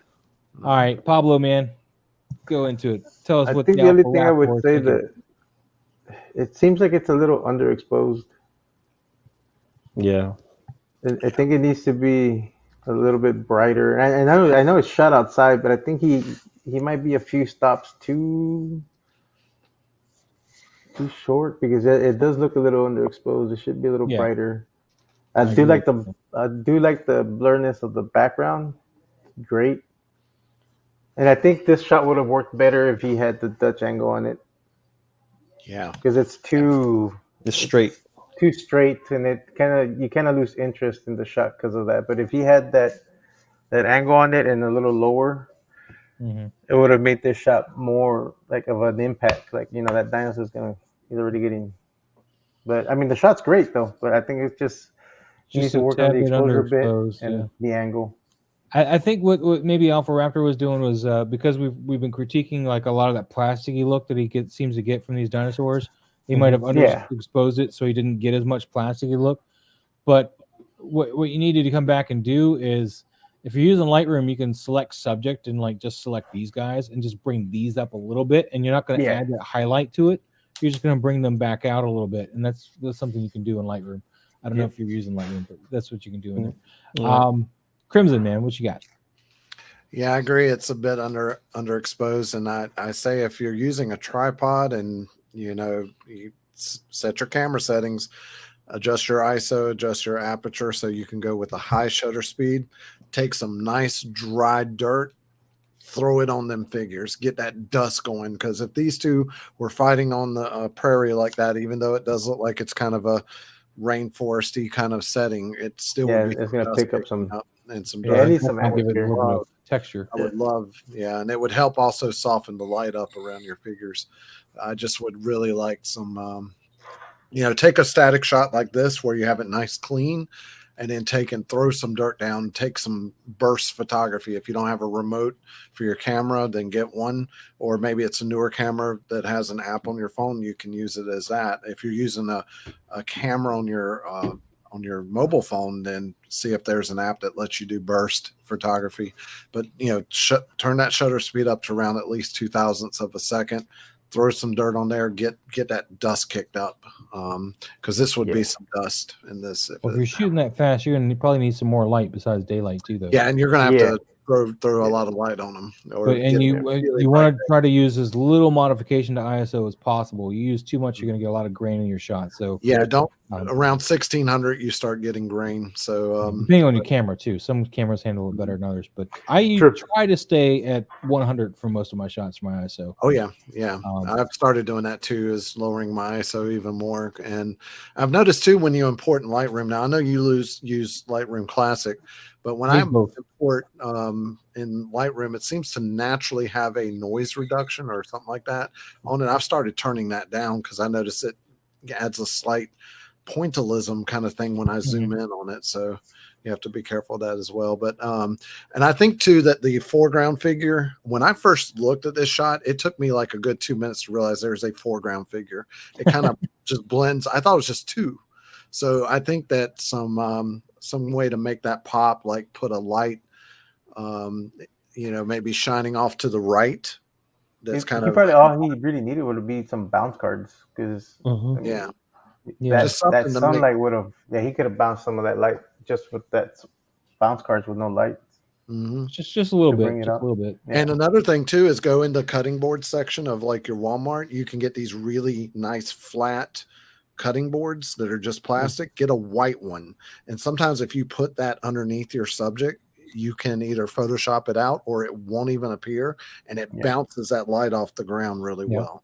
So getting some little underglow in there may help that front figure pop out. I use comic book backing boards a lot for that kind of stuff. Get underneath the figures. Yeah. But other than that, I mean, I'm a big fan of his work. I try to like a lot of his stuff and share it on the toy photographer group. But between him and JP Rex, man, I bought I bought two dinosaurs now. I saw the Hammond collection T-Rex at the Target in Greenville. Dude, you need to get it, man. It's phenomenal. That's what I got. I just don't have the funds. I just got my last two NECA turtles behind me back here. Oh, nice. The new ones? What are those? Got them for like. Oh God, you got Lou started on turtles. Lou, wait till Saturday. Wait till Saturday. But I need to get some dinosaurs because I've noticed that some of these dinosaur, they'll. I mean, these guys are great. We got a couple of them that do the Jurassic Park figures, but I have a few other people I follow. Honestly, it looks like a kid shooting on his cell phone. It's really not that great, but they can get like 200-300 likes, man. Like you tag Jurassic Park, Jurassic World in your photos. The few dinosaurs I've got, I use the Snap Squad figures. I don't know if they go good with the Plunderlings. They're cute little things. However, the new Snap Squads look really ugly. So that's that Hammond collection right there, man. Yeah, that's a beautiful figure. I'm gonna get that eventually. I need to get it because I have a planned shot to shoot that T-Rex with my 1/18 scale Predator figure. I have the Stalker. Hell yeah, man! Hell yeah! I think it's still on the Target site and in the Target store. Actually, my Target has they're plentiful with them. Yeah, so I found just mine need a- at Target, like in the store, which is saying a lot because my Target usually doesn't have anything cool. They're like they have like the dregs of anything that Target could ever carry. Like, most Targets. Return of the Jedi Landos. well, I mean, yeah, because I mean, you look in their online stuff, like what's available near me, and like none of the cool new stuff is there. But it's like anything that I'd want is like downtown Atlanta, and I'm like, I don't want to go downtown. I hate still that. have my Tiger Force Outback GI Joe classified that I ordered over a year ago on pre-order. Wow. It's still on the Target site. Still says it's going to get it to me. Dude, Still takes speaking of toys, real $25. quick, do you hear that McFarlane's going to be making the '89 Batmobile? Yeah. Yes, I Dude, heard I'm about gonna that. have to get me that the McFarlane '89 Batmobile. But is it going to be scaled, or is it going to be just like his other build a car where it's like a Hot Wheels I don't car? know. I don't know. Because he's done that to us before. It's $80. I'm hoping it's to scale for $80. It better be to scale. Shoot. But, Yeah. it's in the Target. Yeah, I hope it system, is. the Because DPCI I think the only vehicle he has to scale are the bikes and that one monster truck looking thing. Yeah, and even that's a little bit of a. And that's even that's a little off. Yeah, but JP real Rex quick. is not wrong, man. Yeah. Highly recommend the T-Rex. It's amazing to shoot with. I have tons of shots with it, and just got it 2 weeks ago. And you know that T-Rex is very affordable for what it is, man. It's $45 for that T-Rex, man. Oh, that's awesome, bro. For that T-Rex, because there's another one that they have out that's not the Hammond collection. It looks more like a toy, and it's $60. So, yeah, the Hammond collection one is the way to go. It's fire for the price. Lou, did you want to say anything about this shot real quick? Yeah, I would have got a little bit closer, adding what everyone else said about the bounce cards, just to add a little bit more light to expose the foreground raptor that's there, the dinosaur that's there. Just would do that, or I would have completely put the one in the background a little bit more to the corner and turned the dinosaur a little bit more like he's getting pulled down, so that way you can get more of a variety of layers versus it looking straight across. And it will also hide the fact that there's no joint for the dinosaur when his foot is up, so it looks very flat, very toyish. And it will also hide the JP logo that's on the dinosaur behind him. If you do that, just take those. I didn't even see that. Yep, and just take those two and lean them more forward where they're facing the camera. And I'm looking this through my phone. I haven't even zoomed in yet. So if I zoom in now, I'll probably see more things that I would critique. And that's why we pay Lou the big bucks, man. He can see it without zooming in. They pay me with water in tubes. Okay. But yeah, that, and probably even add maybe a little bit of I would say some of that fake blood. Halloween's right here, is right around the corner. You can get some of that fake blood and just add it on that bite mark area, because when you bite into a chicken leg, it's already cooked, but if you're biting into actual flesh, blood's going to be exposed. Period. So, you just gotta have it spraying out like a B horror movie, just like spraying everywhere. Well, it doesn't spray until the jaws release. Yeah. Lou's talking from experience here. How long have you been a vampire? Been doing toy photography for 300 years. I've been doing biting on women's necks for a good century. Okay, and when you hit the proper vessel, you hit the proper artery. It's a quick tug. Quick tug before you release, and then you get spray all over you, and you call it the bloodbath, baby. Well, we got another shot here. This is the Alpha Raptor. He's on Endor of the Forest Moon with this trooper here. I'm going to start with this one here. I see what you're going for, but he's not quite matching the background. Otherwise, it's great. You just didn't quite match the blacks up. The key thing with here in Photoshop is there's a way you can just solo the channels and just do a black and white, and that helps match up a whole bunch of the color grading all right there, just by matching your blacks, midtones, and highlights. So look on Google about doing that, or on YouTube. I know Pixel Perfect does a tutorial on it, and that will help a lot with selling this, because if you can get your blacks to match right here, they would have sold this shot a lot better. And I even like. This is a great shot. I mean, just not matching the blacks. It's not matching this background. Crimson, go ahead, sir. Yeah. the Shadow Trooper, I think that's what it is. It looks like he's standing on the ground. I don't think that, and I don't know what the limitations of that dinosaur toy is, but I think his neck, you could even Photoshop it going up because he should be leaning down. Yeah, that was a problem I had with my. Hold on, I'm gonna go back to this. Now, guy. if the Shadow Trooper was standing up in a tree or something, then he would be more on level with that. But that's the first thing I noticed with that shot. Yeah, I had a hard time pulling this shot off with my T-Rex to get that above. Such a good shot, though. That, the above kind of coming down on him, because the first shot was, this is when he's like standing and trying to point down, like the figure can. That's the best pointing down he can do, and it just doesn't work. It doesn't sell it. It looks like, makes him look way too short. So I had to hang this guy up by his tail with a clamp and have him just kind of pointing down to get that downward angle bite.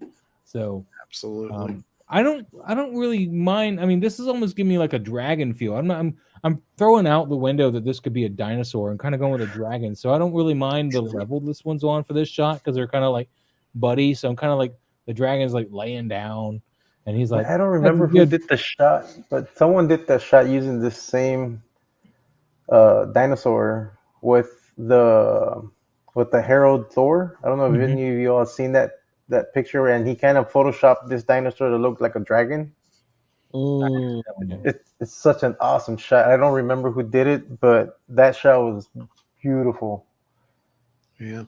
So the angle's not bothering me too much, but I do see what you're saying too. I mean, if you want that actual dinosaur look, yeah, the angle's weird, because these guys aren't going to really lay down like a dragon would. So, just trying to, play both ends of that. Did he compose it, or is it shot on the screen? The other reason I'm saying is because on the outline on the bottom of the dinosaur, it looks a little. It looks like it's masked on there, like it's a composition and not shot in front of a screen. Yeah, which is why I think you just need to match your blacks up, because that's gonna help all that, man. You got to be very careful with that. And I would have feathered out the edges also to blend it in. This particular shot, the vignette would have been better, more subtle. But you can see the masking lines here on the bottom of it.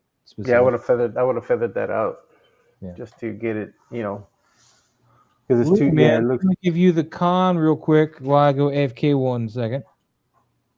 Why haven't he giving me the mic? Shouldn't have done that. I'm gonna bio real quick too. I'll be right back. You need to go on about this figure, man. It's your turn, man. What's up, Darth Matter Art? I'll be right back. Guys. I would say I would have blended in the upper and lower jaw into the neck a little bit more, because it's very noticeable. It's just not blending in as well. The poses is fine. Yeah, the composition and posing is fine. Yeah, but I think he needed to match the blacks. That's the only thing that's throwing it off. Is just it's not matching the background. Enhance. Let's see. The trooper is fine. Him going for a pet on the snout. The dinosaur is doing what it does, just staying there. It's just a matter of perspective. Even the lighting's a little bit off. Like, you see that overhead of light on the dinosaur? Yeah, I see it on the top of the head. Yeah. You see it more on him, but you don't see none on the trooper. Nope. Maybe a little shine, and that's it. But you don't see it like. It's not as prominent on the trooper. Yeah. Bingo. Yeah, it's not like a blanketed statement of light. Yeah. So, that's something that could use a little touch. And being that this dinosaur has red eyes, I would have probably added maybe a little glow to it, kind of give it more of like, because this is not normal. You don't see this often with reptiles with red eyes, unless they're albino, and even then they look like they're glowing. Yeah, you gotta add a little bit of glow to that if you're gonna do that red. The best way to add a little glow to that is you want to do a white instead of a red here, and then do a red, depending on how bright you want to make it, but the lower opacity kind of red on top of this, a whole separate layer, and then you want to play around with your blend mode, probably do a color dodge or linear, and then maybe a little blend if, and that's going to help sell a soft glow to that. I hope that's what you're talking about. I assume that's what you're talking about. Yeah. That's what we was talking about. We also talked about the overcast of light that's on top of the dinosaur and not on the trooper. It should be on, on both. Yeah, you're right. Good catch. I didn't even see that. I'm learning, Maz. I'm learning. I'm seeing what you like. All right, let's move on, man. We got a lot more to do and so little time. Yeah, let me see. JP Rex, there we go. And here's the Hammond collection. See, now this is a beautiful man. shot. Out in the daylight, out in the sun time, just get sunbathing, man. She's I would have trimmed the grass. Definitely would have trimmed the grass. Yeah, because it doesn't. I mean, if you're going for the toy look, it works great. But if you want to go for the realistic look, the grass doesn't fit in scale. I would have trimmed that grass. Really off of this shot, man, because your lighting on here is really great. I love what you got beautiful. Going on. This foreground grass here, not the background. You can leave that. Yeah, the background is the foreground. Though, you need to take a lawnmower. Yeah. Cut that down. But that's a beautiful shot. It's well lit. I love the atmosphere on it. The color tones on it is great. And then if you have Photoshop, you can select these little areas here and do a content-aware fill and get these lines out of here. Blended in. I use that all the time now, man. Content-aware fill, man. You used to use a lasso tool and lasso this a little bit and be like, content-aware fill, and it goes, bloop, like it was never there. Word. I love it. But I do that on all the joints. Just bloop, bloop, bloop, bloop. Yeah, I think we all could agree on that. I don't even think we could, nitpick it anymore. Yeah. But yeah, that's the one thing about this figure is the joints on the neck that kind of bother me. So I always make sure to blip those out, particularly the neck ones, because that's just, I don't want to get too dirty, but it reminds me of something else there. Circumcision. All right, so we're gonna move on. JP Rex, this is pretty awesome though. Dude, JP Rex again. I'm gonna start. I love everything about this, but it is a little underexposed. Other than that, it's great. Like if you just brought up the exposure a little bit, your lighting's on point. You just need to bring that exposure up a little bit. Hold on here. What scale does he use? JP Rex, I don't take out the cuts in the joints. I am for a more toy came to life style, but I might try that more. Okay. You don't have to take out all the joints, but the ones on the neck are the ones that really bother me on that figure. You know, they look just out of place for a regular joint. Yeah, I never remove the joints on. Yeah. I'm like one of the only people I know that do it. Like, dude, take your time. It's toys. We critiquing toys. We're trying to make something that's not real into realism. So you already know. Yes, I know, Don. Comic-Con, let's go. I got my ticket. We're going. But back to toys. This right here, is this like Meta Blocks or Mega Blocks? No, that's the Jurassic World figures. So this one is small, right? What that is? Yeah, they're almost 1/18 scale. They're a little bigger than 1/18 scale, I think. So like a 5-inch. I think JP Rex is in here, so they can tell us. Okay, yeah, because like I haven't seen these figures out when I shop. I don't pay no mind to them because they're not the one I'm looking for. They're not turtles. Gotcha. They don't come separate. They come usually with a dinosaur or something. Yeah. Yeah, that's why I gloss over it. 3 3/4 scale Mattel figures. Yeah, so that's why I glance over these. They're not my cup of tea, but no, the sculpting's not yeah, but all in all, this is it's still a dope shot. Considering like these are the kid toys. You know what I mean? Like when I say kid toys, I'm talking about they're for like 12 under. These are not Weebles. What are you talking about? It's cutesy, bro. It's cutesy. Oh, by the way, JP Rex, good job on the grass length on this one, though. The grass length is much more into scale with what you got going on. Yeah, and I love that the background is blurred and the front is a little bit blurred, and I think that's because it's supposed to be like water. Mm-hmm. But I could be wrong. But it looks good. It still looks good. It's a dope shot. The colors is not oversaturated. It looks like it's getting dark, and they're trying to escape. It looks good. But it's still a little underexposed, in my opinion. Definitely. Definitely underexposed. Yeah. And you could really, if you have Lightroom, you can just select subject and bring them up a little bit, and that way it would still look like it's getting dark out there, but you'd see the figures a little better. So you could just bring their exposure up instead of the whole picture if you want. Crimson, man, what you got? Anything? Yeah, I mean, I can't really add a whole lot more. I'm not sure what that lighter colored piece of debris is in the middle of the shot, but that's a little distracting. I probably would have used the clone tool and pasted over it with the clone tool in Photoshop because it's a little too distracting. And again, I would have thrown some dirt in there and get some debris up because it looks like, it's just missing that kind of sense of urgency and action. You know how hard it is to clean these things, man? You know, throw dirt all over them. What you got, Pablo? No, the main thing I have is that it's a little underexposed. I would have added, exposed it a little bit more and add some atmosphere.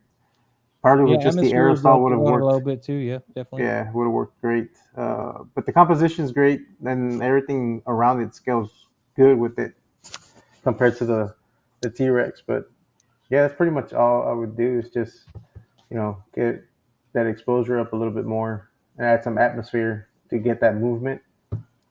But yeah, overall it's a good shot. The composition is great. The posing is great too. Yeah, I love this shot, man. Just needs to brighten it up a little bit, and I'm gonna sneeze. So That's you. Bless you. thank you. And yeah, I do agree. Maybe a little atmosphere aerosol or something complementary to that.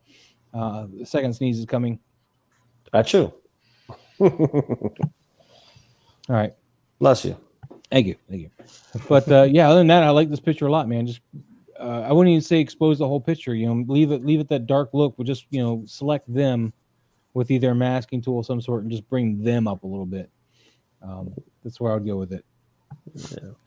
Let's move on. We got the Alpha Raptor CZ. Dude, you're killing me. Why are you guys underexposing everything today? Oh, You want that dark? You can barely The tell scene was the dark in the here. movie, though. I mean, it wasn't this dark, but it was. Yeah, it was. It was a low light scene because I think he was trying to recreate the scene from the movie. Because you can see the Indominus Rex in the back. Yeah, I see it here. I mean, needs to it took pop me a out a minute to little see bit it though. more. He wasn't very obvious. It was like, Yeah. wait. Speaking of recreating scenes from movies, is now a good time to plug the toy? Yeah, you want to plug what photography you're group? going to do, man? Sure. Go ahead. Yeah. Just if you want to recreate an iconic scene from a movie or TV show, that's our current group collab. We had a super awesome turnout for our very first group collab with the Toy Photographer Collective. We had toys with toys. That was a lot of fun to do. That was a lot of fun. I even posted a picture recently. I forgot I took a photo with a little Lego Stormtrooper pushing one of those world's smallest little pop boy. Those little pop toys, Pablo? I don't know if your kids got them. Yeah. Well, everybody did have one. Every She did kid's have had one when she was for good. 60 years now. But I that photo got a lot of traction on Instagram, surprisingly, after the group collab. But our current group collab, which was going on for 2 weeks, so it was, I think, posted last Friday.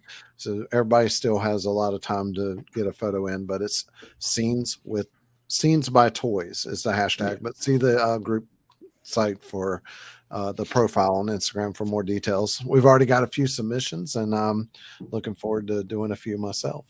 Rock on. I can't remember. Is it just movies and TV shows? Well, we had one person submit one already from a video game. So I guess if a cutscene, is kind of cinematic in a video game, you can do that too.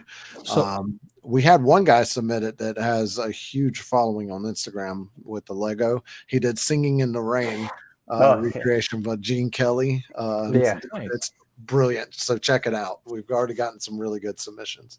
So hold up. What's the hashtag?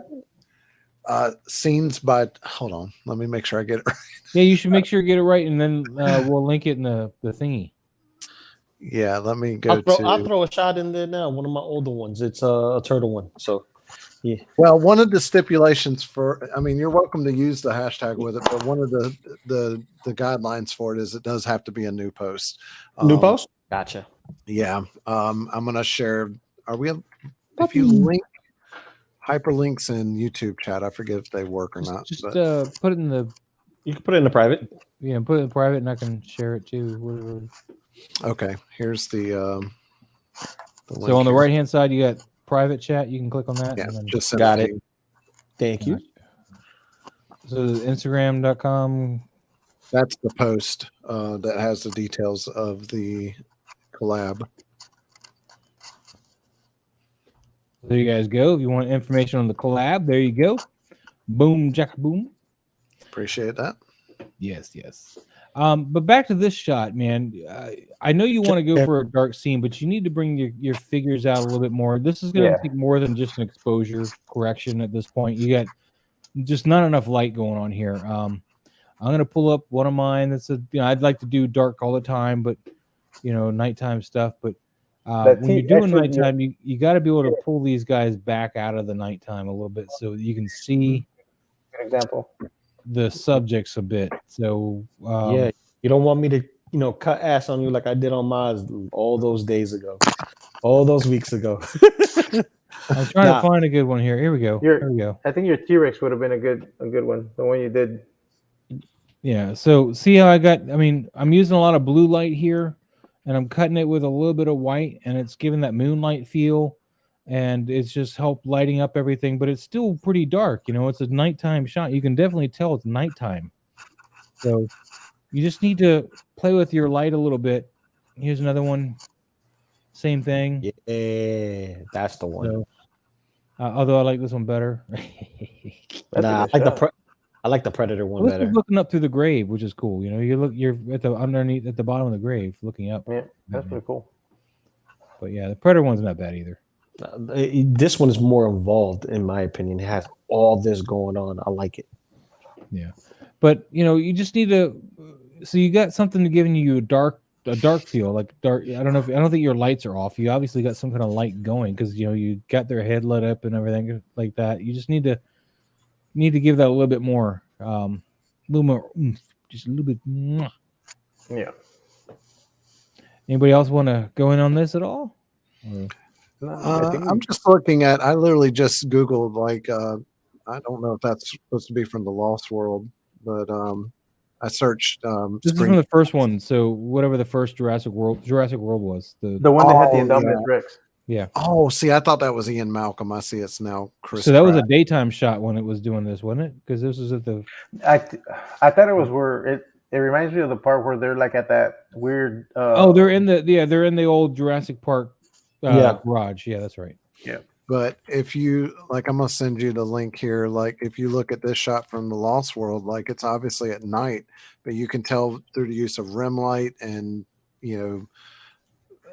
stuff like that, it really makes the figures pop out. So even if you do look at the movie sources, like I said, the way that they light movies, it may be at night, but they got lights.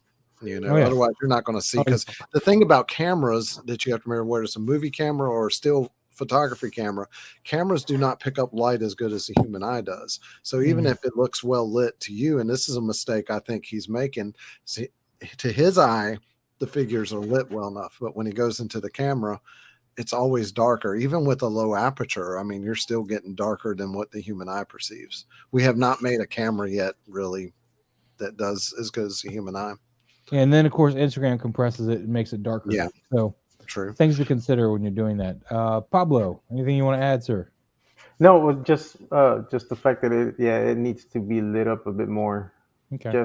And you will have to use some blue lights to get that, that it's a nighttime shot. Well, and I don't remember if it's at night, but I know inside the garage was dark. So, but you will still get that dark feel if you just use some blue light on there, just to bring them out, because they're blending in way too much into the Indominus Rex in the back, and that you can't really tell the Indominus Rex is really there until you actually look for it. Yeah. So I would throw a white light right around here. Yeah. Pointing straight down on the Rex a little bit. I wouldn't make it that bright, but it would be enough to bring out the detail so you can see him. And it would even feather over onto Owen. Both the characters. Owen, and maybe even feather over to her hair, depending on if you want to split that. So it would add a little bit more light to this whole scene and not overdo anything. I mean, the posing is great, the composition is great, but it's just too dark. Yeah. It's just too dark. Yeah.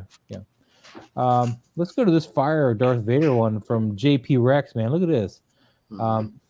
Only thing that's not really working for me here is the Black Series plasticky look of the helmet. But the lighting is pretty awesome.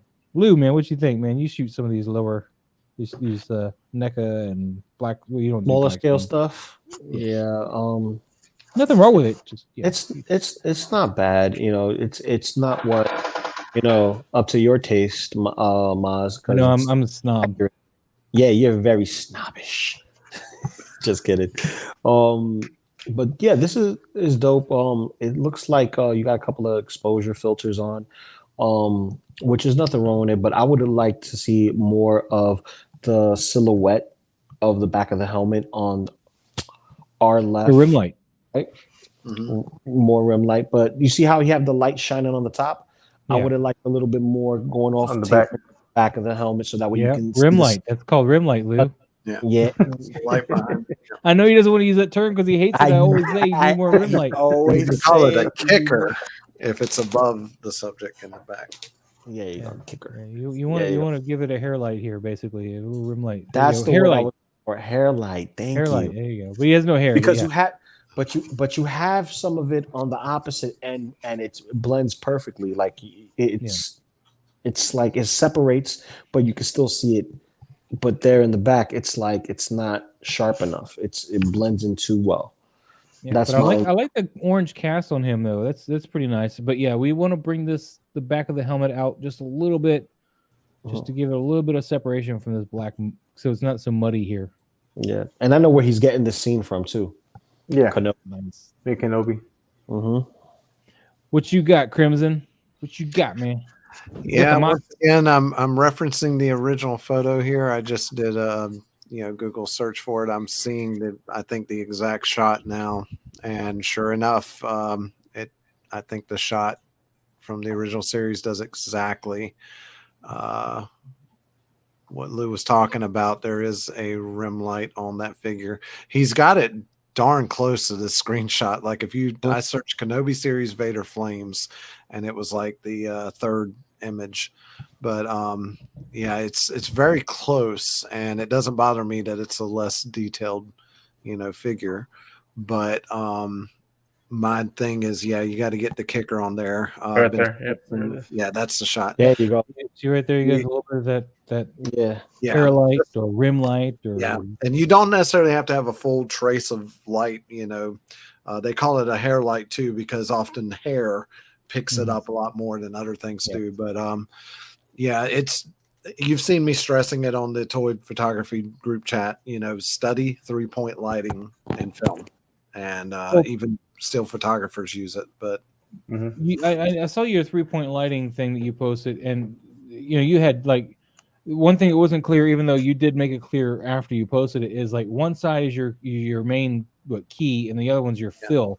The fill, and when you're doing toy photography, is usually a bounce card and not an actual other light. Right, and it definitely do not make your key and fill the same brightness. Your fill, your fill should always be Otherwise, you get a flat image. It has no depth. Yep. Or if you want to fill, what you can do is also just change the colors. Like this has got a fill probably running just as bright, but there's a blue light on this side, so it's right. It's for one, the blue is not casting as far as the red because the light source itself is further away, because the blue is way over here and this red is like right over here. So this is a hotter red, but that's what's filling this side, and it's coming in weaker just because it's further away. So, my mouth so I can fix this. There we go. All right, sorry. KJ Smith, man, what's up? What's up? How you doing? Let's see, JP Rex. I had the screenshot next to me when I shot this. This is my first experience for a cinematic shot. We'll do a lot more in the future. Dude, this is looking great, man. We're just here to help point out some of the things that were missed and hopefully get you sorted, man. So you're on your way. But yeah, don't forget to bring them into the background. My first attempt at doing a cinematic shot was nowhere near that good. Yeah. So bravo. It's a good shot. I mean, you look at all my older shots, man. I don't have a key light. I don't have, or not a key light, but a rim light. I have no rim light pulling them out of the backgrounds at all, and just everything just starts getting lost in mud. Yeah, we were not first 6 born months to a year of me shooting. Everything was really dark. So yeah, we all started in the same. It's just practice and and you Purpose get of this advice is from to help others, and shave some of that time off of your growth. So, Well, I do worry constructive about that with That's the photography group. Sometimes people share, photos in the chat, and I usually try to specify I want feedback. I want criticism, but sometimes people do share. Matter of fact, I apologize to one guy in a DM because they posted a picture, and I kind of was like, "Well, why don't next time try this and try that?" And I felt like I kind of was a little too harsh with it. That's part of the group's purpose is to help learn and grow. But I side chatted him later. I was like, "Dude, I hope you didn't take that wrong," because some people, it is hard to take criticism, and and it's hard to do it typing it, because and your typing natural it instinct is and start defending speaking it comes out different. So it could get people can read it a lot misinterpreted. harsher than it's intended. But and that's why I think I may start actually in the group chat trying to do voice messages. I've seen on some of the other groups people prefer those because you can hear the inflection of the person's voice, but even that being like even if sometimes people ask for advice, sometimes people get really turned off when you offer it because they get discouraged. They're like, well God, my photo ain't worth crap, y'all tore it apart. That was my baby. And I get that, but that's part of being an artist. Like if you take it seriously and you really want to grow, again, I have my graduate degree in art school, and that was the first thing they dug into us is do not get attached to any of your work because there's always going to be room for improvement. 100% right. That's with any art form. That's dance, that's music, that's photography, painting, drawing, all of that. So yeah, and as hard as we are on stuff, I don't want to say hard, but as critical as even 4 people looking at a photo, you're always going to be your harshest critic too. So go easy on and then yourself. also it's also your natural reflex to defend your choices, even though the points are made are valid. So last night I felt kind of bad for I'm not going to mention the names, but we had the one fellow in the chat, he was posting the picture. I was like, that's just way too dark, man. We need to.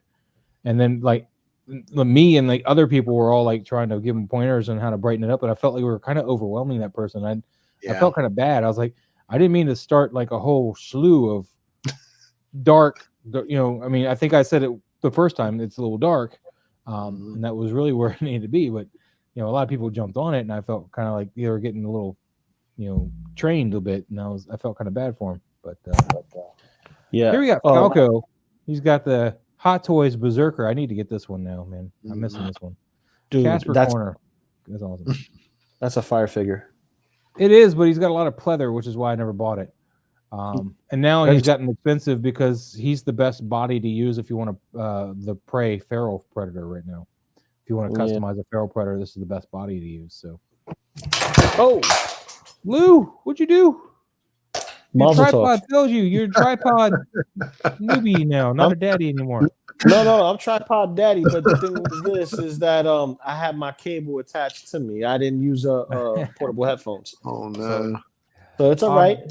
This shot was done entirely outdoors, man. I'm going to show you the BTS. I was taking a look at this real quick. It's kind of fast editing, but it's just a cloudy day out there. It looks like an overcast day, and he's just using natural light. I didn't see any bounce cards or anything. Just straight up, just a cloudy day. Well, I'm pretty sure a lot of the light was bouncing off the rocks too, because they're there's a light colored rock, so you probably get a little light bounce off of that. Yeah.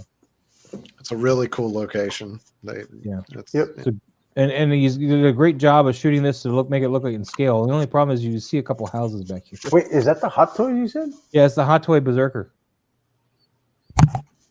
Yeah, that's does he show what Lindsay's using? Because it does make the background scale well. I wonder if it's a higher millimeter. It doesn't say what Lindsay's using. I don't know if he's actually posting this for us to go over it, but he did post it with the BTS and tag me, so I did want to at least touch on it.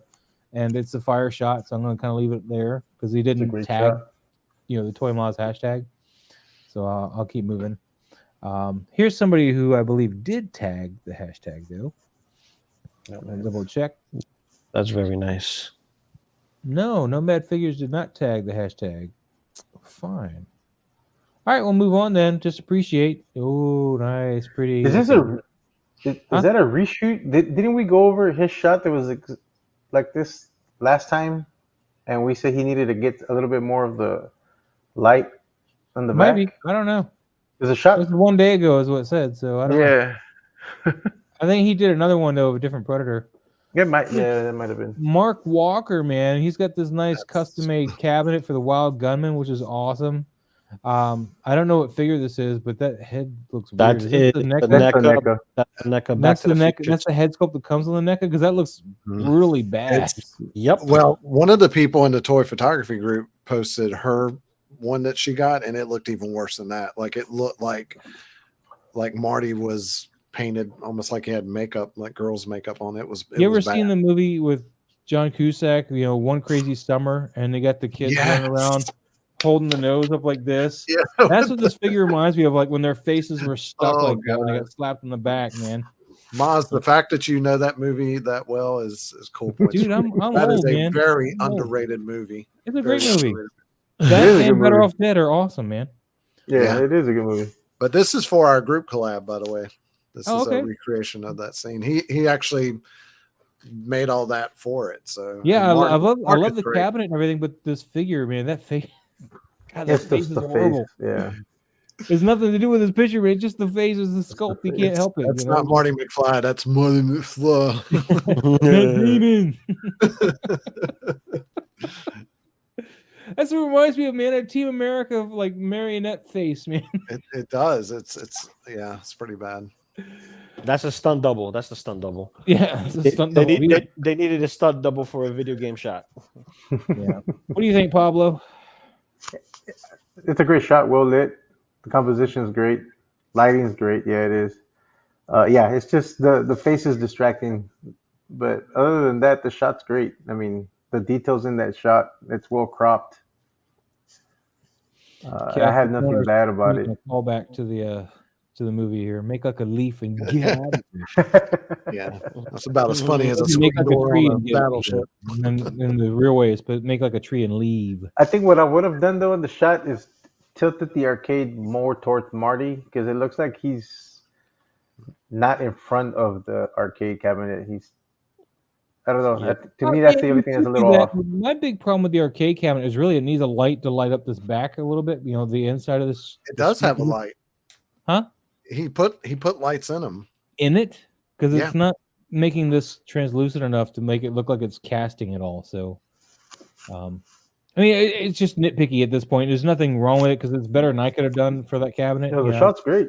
No, the shot's great. But I think I Not would a have. very bright light. He maybe. I would have turned the cabinet. You a want little bit more. this to kind of be bleeding out like you know, so it just casts more light.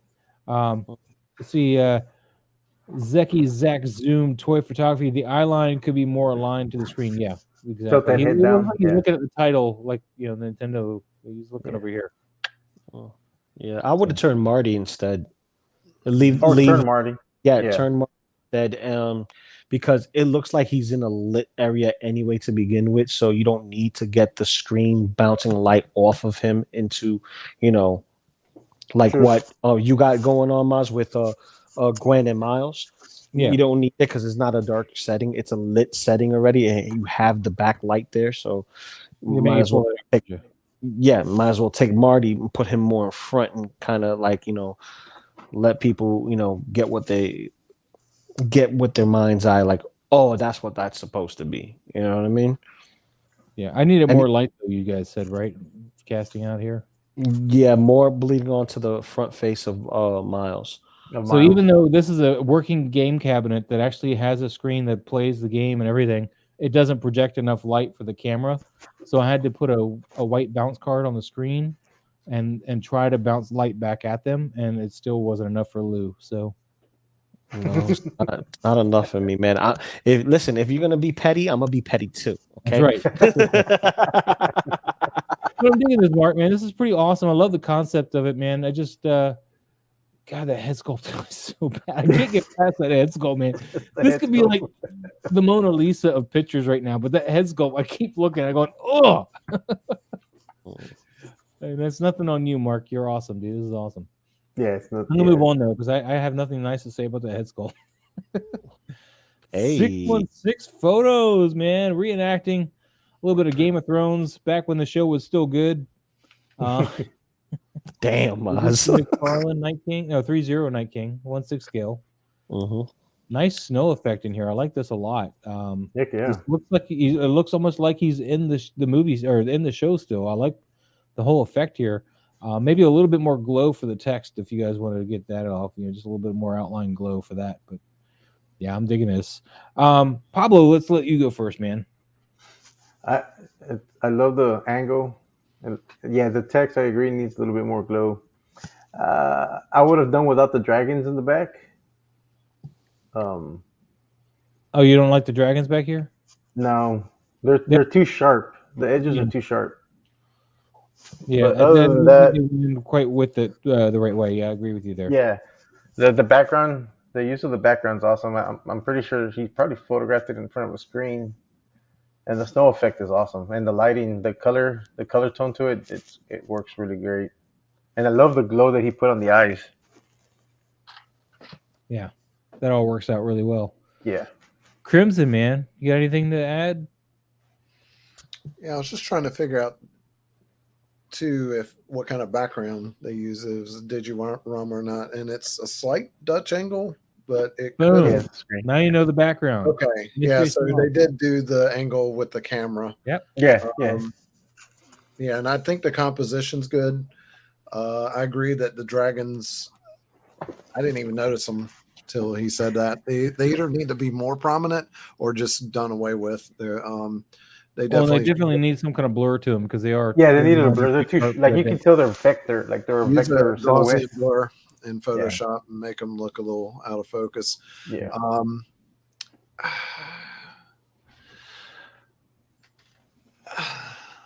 Other than that, I just think that the contrast is just.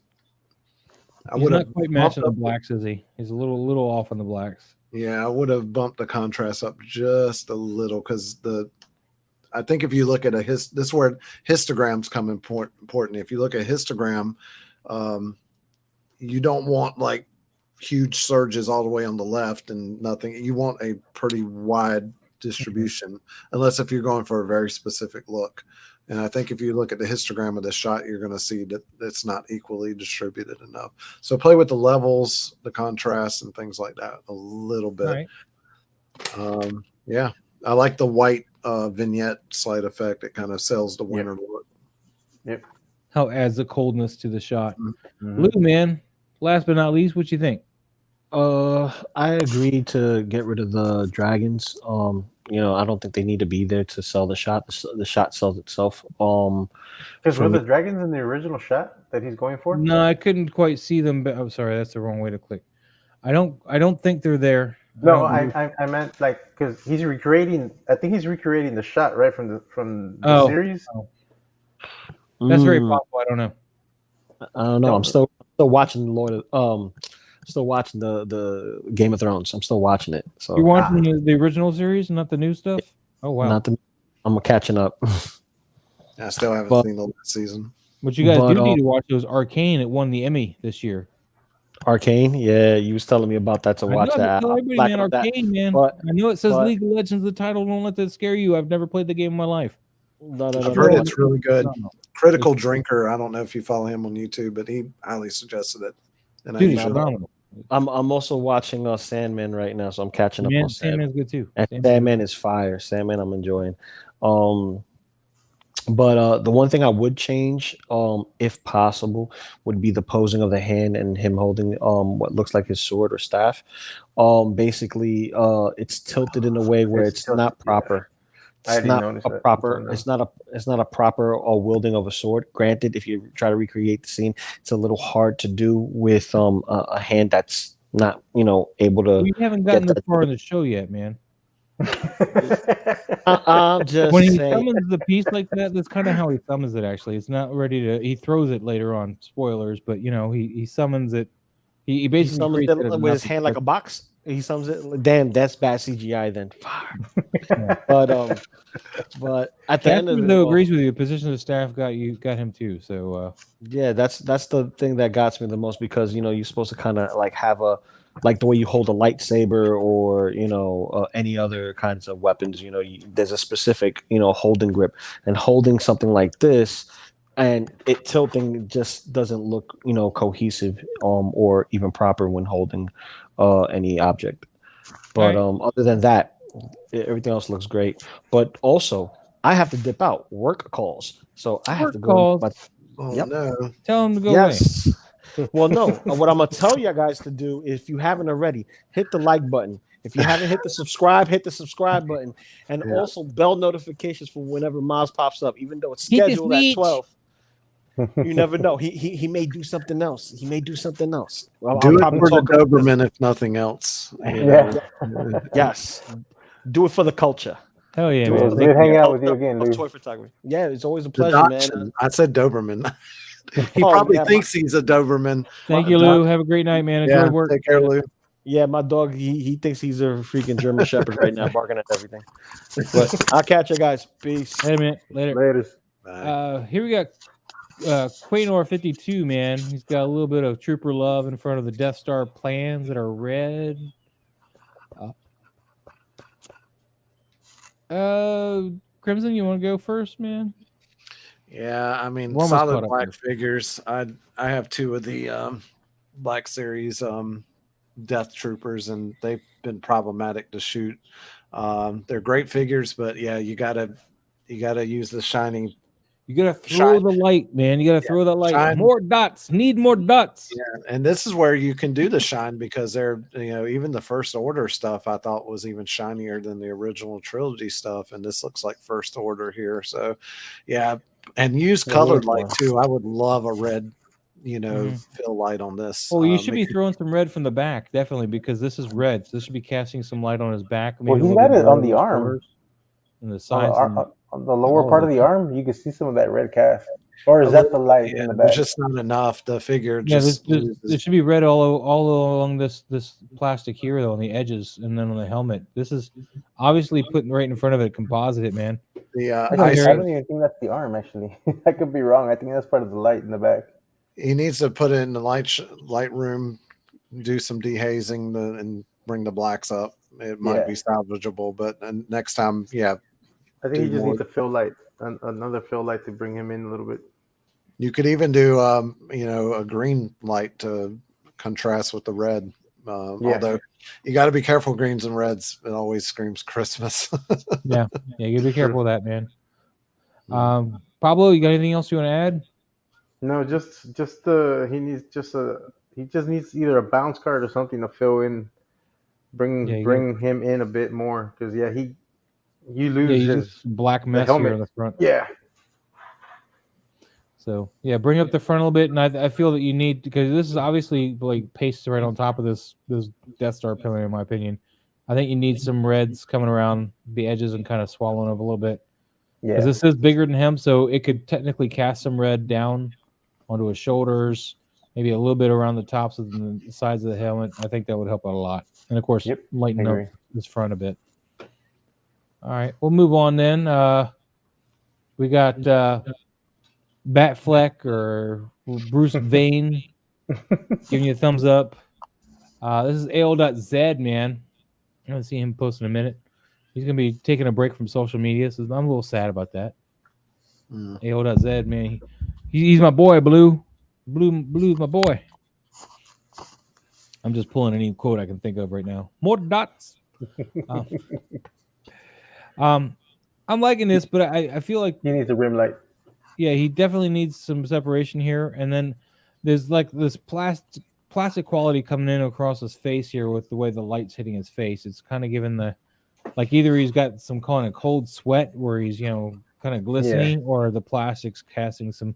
So you probably want to diffuse that light some more. But yeah, you definitely need that separation out of the background. Crimson, since Pablo same stuff. All right, same stuff, different day. Anything else for you guys? We'll move on or keep going. Keep going. I think all he really needs is a rim light. Yeah, just some rim light A.O.Z, and that'll help bring out the shoulders and bring out the hairline. Yeah. So, the face and the hand do look very different color too, as Casper was pointing out. That looks like a big enough toy. It might have had fibrous hair. I would say might be kind of cool to. Yeah, it does look like it's rooted hair on this one. Yeah, maybe do a little hair dryer. Get, if your shutter speed's high enough, you could get the hair kind of motion a little bit. Quanar, man, Quanar 52. He's got I think this is a custom Catwoman. He did a really good shot with her, where it made it look like she was looking in the window for the Max Industry or whatever from the second movie, and that was really good. But this shot is not bad, but it's not making the figure look as good. If that makes any sense. The shot itself isn't bad, but the figure is looking kind of weak, in my opinion. What do you got, Pablo? What's throwing me off is the shadow. Mm-hmm. Yeah, so you got a hard light coming in from down this way, but yet there's nothing on the fireplace telling you that. Yeah, I think that's why it's throwing me off. Yeah, and you're right. I think the pose, or maybe it's just the angle that he shot it at, that it's just looks not very flattering for the figure. Yeah, it's not. Yeah, I was gonna say it's not very flattering, but that shadow really throws everything off for me. That is a weird shadow too, because it looks like the chimney is casting a shadow, but there's no light. Light there. Yeah, so, I think he like painted the shadow. I'm not sure because there would be a light on that side of the chimney. Yeah, that is a pretty hard shadow too. So maybe he did paint it and did a blur, a little bit of Gaussian blur to it to give it some softer edges, but not too soft. So, what do you think, Crimson? Yeah, I'm trying to figure out the background too, because my initial reaction was they had a cool figure, a nice little chimney prop there, but it looks like they just threw a piece of black leather or plastic or pleather or something behind it because they didn't have anything to use as a backdrop. And I don't know if they're shooting on a camera phone, or I would say use as low f-stop as possible, get the background blurred, put something behind the figure. Even if you don't have a good backdrop, take an old cookie sheet that just has like a little bit of texture, a little bit of different coloring to it. If it's out of focus enough, it'll work fine as a background. Or in this case, since you've got snow or something like that, literally just take a black piece of cardboard and just splatter white paint on it. It's going to be so out of focus it'll look like snow in the background or something. Yeah. So, I mean, but yeah, the background needs to be out of focus. The shadows throwing off this. It looks like, it's just kind of messing with the shot. I think it's a really cool figure. It's a good likeness to her. It's a bit on this anorexic side, though. I think Michelle Pfeiffer filled out the angle of making that's something they really can't help on it. But you gotta what curves that figure has, I would say put her in a pose that's, if you look at the way they did promotional I remember when this movie came out, in the promotional shots they did, I mean, Michelle Pfeiffer was showing off every inch of curve she got, and she had them, man. I'll tell you that. I think that movie helped bring out my puberty. All right, moving on. Look, you got to make that figure pop. Photos here, man. Hell yeah! Look at this, man. Yeah, but you got Anakin Skywalker, and then the Clone Wars Ahsoka Tano. Moving on. Yes. I want to start with this one because there's something I want to say about this one. I like the lighting on this. I like a lot of this shot, but what the one thing that really is irking me, and it's been irking me since I saw it, as his grip on this lightsaber is not choked up enough. It just looks weird. He needs to swallow more of that lightsaber, like hold it around here. That's where the top of his hand should be, and choke up on that lightsaber, because this hold on this lightsaber just driving me nuts. Every time I look at it, I'm like, ugh, he's not holding it right. He just doesn't look right. I mean, yes, maybe when he's fighting, he might, slack off on that, to get more of a swing out of it. But remember, when they're fighting with these lightsabers, most of them were using them two-handed for a lot of the times. Even Anakin, he'll run it's a hand and a half weapon basically for Anakin and everybody except for, well, even Yoda. Hell, even Yoda is a hand and a half weapon. So, being a hand and a half hilt, you want to choke up more on that. What do you say? Well, his left hand is coming up to grip it. Okay. I can't tell that. I can tell you got a nice blur that he's moving that left hand somewhere, but I don't know that's what he's doing. He could be casting a spell. I don't know. It looks like he's spinning it, like getting ready to do a little spin move, and you would hold Possibly, it lower. but that's what every time I look at it, Andrew, I know you have a story. He's going to reach up to grab it, but I don't see that yet. All I see is that he's not choked up on that damn lightsaber. It drives me nuts. If the lightsaber was tilted more towards the viewer, it That might help sell that grip. Yeah, might help sell that grip. But that's the only thing that really bothers me about that. Another one other small thing is you needed a little bit of blue light casting on them. I see no real blue casting on him at all. Not heavy blue. You definitely, because it's pretty light out, so it's gonna be a lighter blue, almost a white. But you're still gonna have some of that light cast on him because this is warm light casting on him here. Yep. You want to cool that light off. Same thing with Ahsoka. Although hers isn't too bad. Maybe just right here is where you'd want to cast some cooler light, right on the arm here. Other than that, it's great. I love it. It's great. And Ahsoka needs to be looking in the same direction as Anakin. I think she's looking too much towards Anakin. No, she's not. Her eyes. Well, her eyes. Yeah, her eyes are. Yeah, you have to. Her eyes are in the same direction. She's got movable eyes, so her eyes are looking up into the left. Okay. Yes, I didn't see that. Sorry. No, it's. I'm sure you're having a hard time seeing it because it's a lot smaller on that screen than it is on me. So I'm with you. The other thing also with the lightsabers, you want to add a little bit of blur to them for the depth. These are very solid. Very solid lines. You want to add a little bit of blur to them, give them a little bit more life. Especially this one back here. This one's further back. You're gonna want to blur that one. Don thinks the head's down too much. Ahsoka's? No, I like her head. Yeah, I like her pose. She's got a nice head. In fact, her I think she looks better than Anakin. No offense. Like between the two in the shot, I think she looks better than Anakin. I love this look of like entirely. The light on her is perfect. Of course, I hate this head sculpt. I hate Hayden Christensen. I like Ahsoka a whole lot better as a character. Yeah, I don't like Hayden Christensen, so that's probably why I like this one better too. But yeah, it's a great use of the lightsaber pack that we offered. Renz, how you doing, man? Renz Torlentino. But yeah, he used the 616 got our lightsaber package, and this is the lightsaber package. This is they don't need blue light because they're outside. I think a blue casting wouldn't work and would still be washed out from the daylight. Well, you still want to use a cooler light instead of this being a warm light here, buddy. This would be more of a cooler light because that blue and that the blue is going to overtake that yellow and make it cooler. Yeah, you have to be really careful with the lightsaber glows because it even I don't know if you saw the new Kenobi series, but I felt like the glow on those sabers was way too much. That's because they used actual LED lights on the sabers, and that's what it was casting it, not like properly edited. And the saturation, everything on that show. The blue was way oversaturated. Yeah, that's a whole other rant I can go on. But I want to pull up this guy real quick. This is a daytime use of the lightsaber here. Somewhere. There it is. So, yeah, just a little bit. Just a little bit of glow, and I really needed to blur this a little bit. I didn't put any blur on it, and it was because I was at the wrong point when I realized I forgot the blur, and it was causing a weird.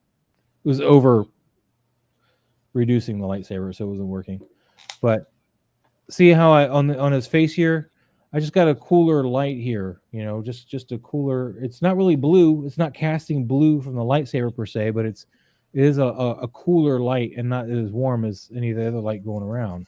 So it's just bringing that up a little bit, and that's what you want to go for with that. So even though the blue might not be full of cast on them, like even here, I mean that's blue light. I got a blue light shining on him, but given the lighting situation, it's turning white, and it's just making just an extra light source is closer to his body, and it's lighting him up.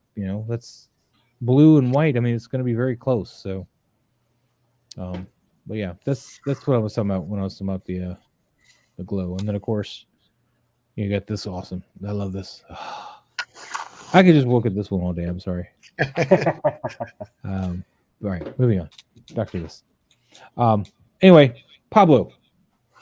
I mean, everything we've touched on already. I agree on all that. But I love the posing. The Soga's posing is fantastic. I love her pose, and I didn't know that you can move her eyes. That's awesome. Oh yeah, her and Darth Maul, you can move their eyes, which is great. Like on I'm gonna bring it up this way, like on Maul. So I got him. Oh yes. Looking. I mean, and he just looks so menacing. Just like the. I actually almost want to like recrop this and just do this. Yeah. I might do that one day. Just recrop it. And just be like, here you go. Because I really like this shot too. Just like this, close. That looks awesome like that. Yeah. So. I'm sorry, 616. I'm not trying to steal your thunder. But I love the lighting on Ahsoka. She's on point. I just hate Anakin. It's not your fault. I just hate him. Hayden Christensen is what ruined those prequels for me. That and Jar Jar Binks. No, Jar Jar. No. Rise of Skywalker. Shots fired, right? Shots fired. Oh look, isn't that nice? A Nomad. Look at that. He was happy that I went over his shop the other day. I'm not gonna play the whole video. You guys saw that. T-Nomad 5 days ago. All right, so we can talk about this one. Thor versus Predator versus. I think that's the Ahab Predator. Yeah, extreme sets. That's what he's rocking here for his back. You guys go, man. I don't care. Pick who wants to go. Yeah, it's a great shot. Needs a little bit more lighting on Ahab in the back. Yeah, but just to separate him a little bit from whatever he's leaning against. But overall, the angles, maybe I would have done a bit of a Dutch angle on it. Mm-hmm. But then I think he would have lost a little bit of the Alpha Predator. I would have Dutch angle made him look taller, so yeah, camera, so Thor's shorter. Yeah, the pose on Thor is great. I like how he's posed, and I like how he has that arm up like that with the sword. Thor looks great here. I love the lighting on Thor. Yeah, but he's well lit. Yep. That's the only thing I would do, is that. What do you got, Crimson? You agree? You got anything else you want to add? Yeah, I didn't know that was a Predator. I don't know if you saw me leaning in. I had to kind of tell it was a Predator that way. Other than that, I mean, I think I kind of like the diorama, but in a way, it kind of looks like paper craft. It's cardboard diorama. It's got no texture to it, so it's all painted in shadows and stuff. There's no texture to it. But the dioramas aren't expensive either, because they are. Oh yeah, I mean, I agree, but maybe that's where having maybe some focus stacking or something to make the background a little out of focus without making the Predator too out of focus. Mm-hmm. And other than that, yeah, the upper right part of the Predator definitely needs a kicker or something to something to bring him out right here, right in the top shoulder here, bring him off of that wall. Overall, a good shot though, and great pose. And Thor, you get the cockiness of Thor, and that's what's important. Yeah. What I love about Thor too is his lighting makes him work with this background. This background almost looks like an animated kind of cartoony background. Yeah, just the colors and the way this is popping, the way it is, the way his color grading is on him. He looks like he belongs in that background. And the Predator, even like where you see him at, he looks like he belongs in that background. But then you just lose him here. This bit here is just lost. That's sad. And these rats look awesome too. Yep. Mm-hmm. All this looks awesome. It works with the background. Just come on, Team Nomad, bring the Predator out. Bring him out. Bring him out. Yeah, he just needs a little bit more light on Predator, and then the shot's perfect. Yeah. Well, all right, let's see what else we got here. 616 with the cool Master Chief, man. I'm digging this, man. I'm digging Love that shot. Yep. See, this shot works the way he has it. Mm-hmm.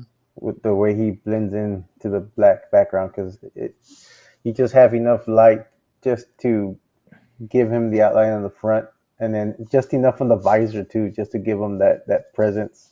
That's a great shot. I love this shot. Yeah, this is where you don't always need the fill shot. The fill light, you can just go with one key, no kicker, no fill, and it works. I would like to see this with a bounce card though, to bring out these shadows a little bit. Particularly if you can bring this light around, like make it just kind of follow around his eyes just a little bit more to get just a little bit of that side. Maybe not leave a lot of this still in darkness, but somehow just bring this light to follow around just a little bit more for that more of that curve. That'd be pretty cool. But I mean, I'm digging this shot. There's nothing wrong with this shot at all. This is just me going, this is something I would kind of like to see. It's just, can you do it and what it would look like? But I'm almost tempted to buy this figure, and I don't even play Halo. This is the McFarlane one, right? No, I think this is the 1,000 toys. Oh yeah, it has 1,000 toys Massachusetts. I don't know what that means. 1,000 toys. That's the brand, the company that makes it. Is it sold in Walmart? Because I saw one in Walmart. No, Okay. the one, those are by Jazzware, the ones you're seeing at Walmart. Oh, okay. Now this one, you get your money's worth on this. He's really well articulated from what I've seen. All right. I dig this though, man. 616 is awesome, man. I would like to see if you can get that curve around a little bit more. That's all. Yeah, we'll move on.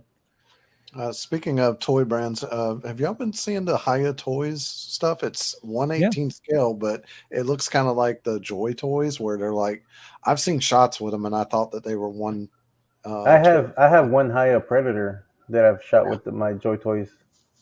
Yeah, well, I think they're coming out with some GI Joes for Hiya now stuff, and they showed off that Snake Eyes, and that looks really good. The only problem is like when they did the really tight shot, his head almost looks like it's a cheap 3D printer. It had like way too much texture on it, but you're going to get some of that texturing of the plastic at that scale level, though. All right, I have a Hiya figure. And I took a picture of him. I'm trying to find him. Oh, your Alien Queen, right? Yeah, trying to find it. Are all the Hiya toys basically 1/18 scale? There she is. Yeah. That's the Hiya Toys, the Alien Queen there. Yeah, but they're 1/18 scale. So I'm not sure if they make another scale other than the 1/18 scale. No, I think it's all 1/18, man. Is it all 1/18? Okay. I think so. Yeah. Yeah, and they appear to be more affordable than Joy Toys, because Joy Toys I've been Joy Toys. She was like $40. Yeah, they're expensive. I'd rather have a Plunderling. But that Queen, I want to get that. I need to get that Queen. But I like her better than the NECA one. My NECA one broke. Oh. Yeah. Which is sad because they're out of print. You can't buy one right now. Yeah. And I don't know if they're gonna do another one of that Queen. Yeah. Pablo, man, we got this guy going on, man. What, he's pile driving my Alpha Predator? Yep. Dude, that's not cool. Well, that's the Alpha Predator, man. He should be kicking this guy's butt. He shouldn't have gone into Toko's temple, man. That's his home. This is pretty well lit, though. I'm digging this, man. Thanks. I dig this a lot. What do you got, Crimson? Anything you want to add? It's just horrible. I would never. All right, Pablo, go back to the drawing board, buddy. Right. My only critique was I had to lean in a little bit and kind of figure out what was going on. There was a lot of like just plastic. This is a page out of Kama Sutra. Did you not know? Yeah, that's what. But yeah, once I kind of located the faces and figured it out, I don't know if it would be possible to bring the saturation up on the turtle. I don't know who that is. That's from the turtle movie, right? The second one. It's Toka. One. Oh, I remember when that movie came out, such a disappointment. But I don't know if maybe to accentuate the green so that it kind of pops more. I don't know.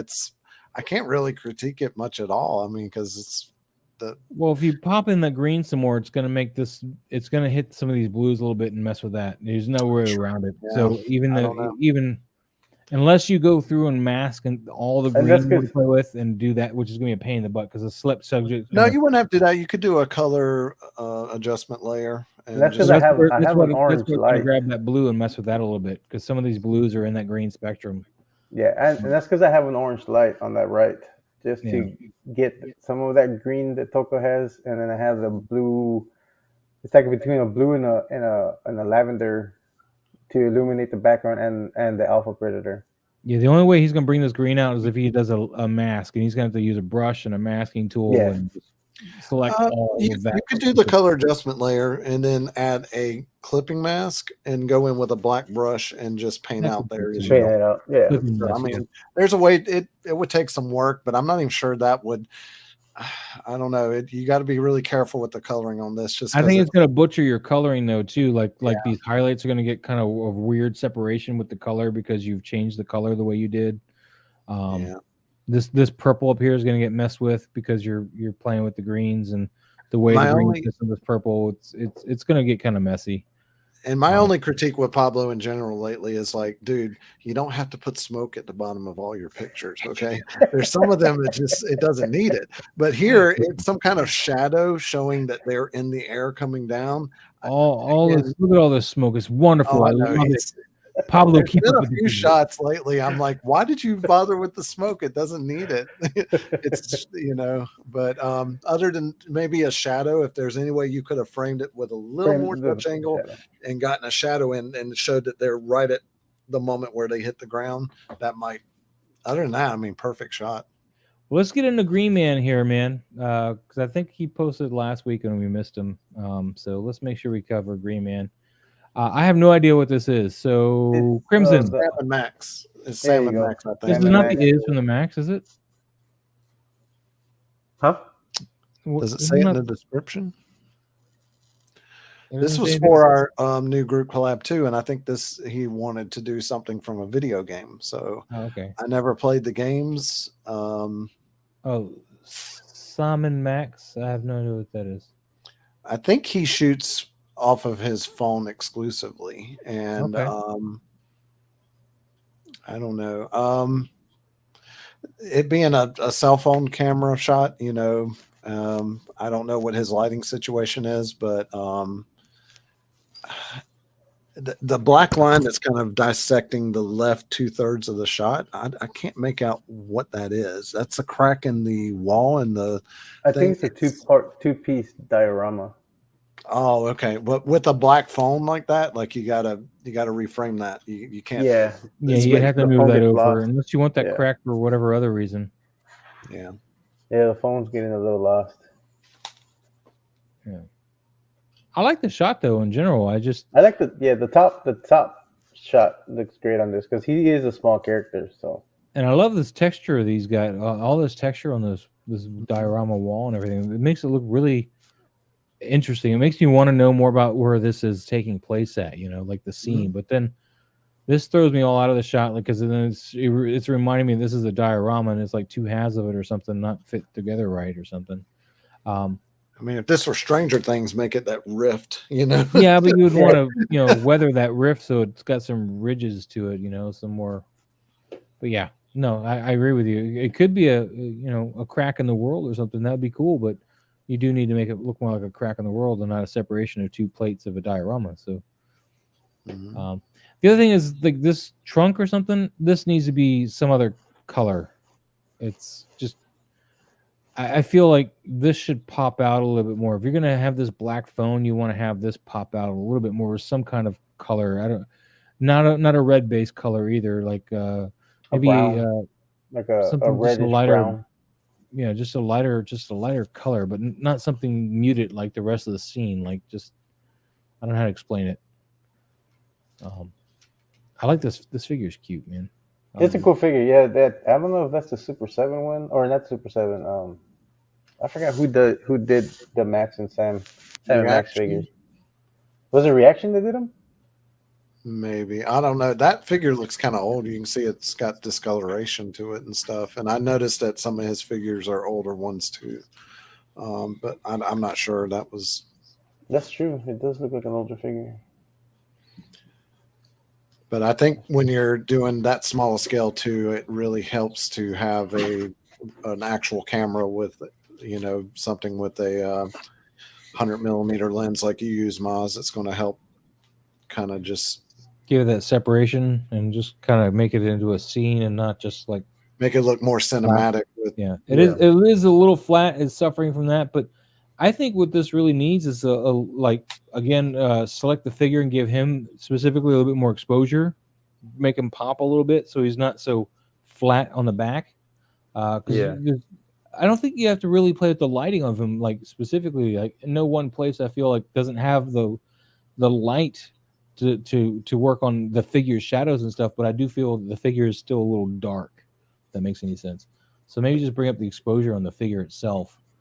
Yeah, that would yeah, help. I agree on that. Or maybe just play the contrast, just something to make it a little bit more poppier, but not too much. You don't want to prop it out too much. And a white figure on a white background, even with the texture on the thing, you know, I maybe would have used a different color background. Or make the shadow pop a little bit more. Yeah. So, yeah. All right, let's double check, see if we got anything else, man. Did we go over this one last week? I think we did. No, 4 days ago. 616, dude, this is fire. Wow. This is See, the this perfect is use where of he complementary colors right here. This is where Orange he shines, man. and green.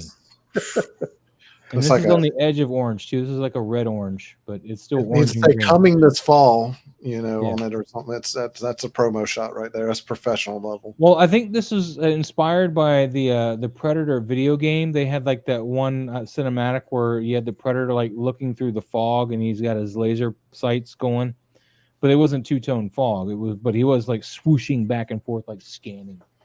And I think that's where this, because that's what it's reminding me of. This shot is reminding me of like him, you know. That's a beautiful looking. shot. I got nothing. And the light, the light is kind of doing a kicker effect on it. It's tracing all the right points. Yep. So that you're seeing just enough of the shape that you know what you're looking at. And yeah, it's got motion to it too. This shot just makes me realize 616, he knows what he's doing. All the other stuff, he's just playing with my emotions the whole time. This proves that he knows what he's doing. I got nothing to say on this shot, man. This is beautiful. Yeah, I mean, you can nitpick and maybe bounce a little bit more light to him and bring him out just a little bit, just so you can see some detail, but not enough to really, not anything to say like illuminate him, but just bring out a few more like textures.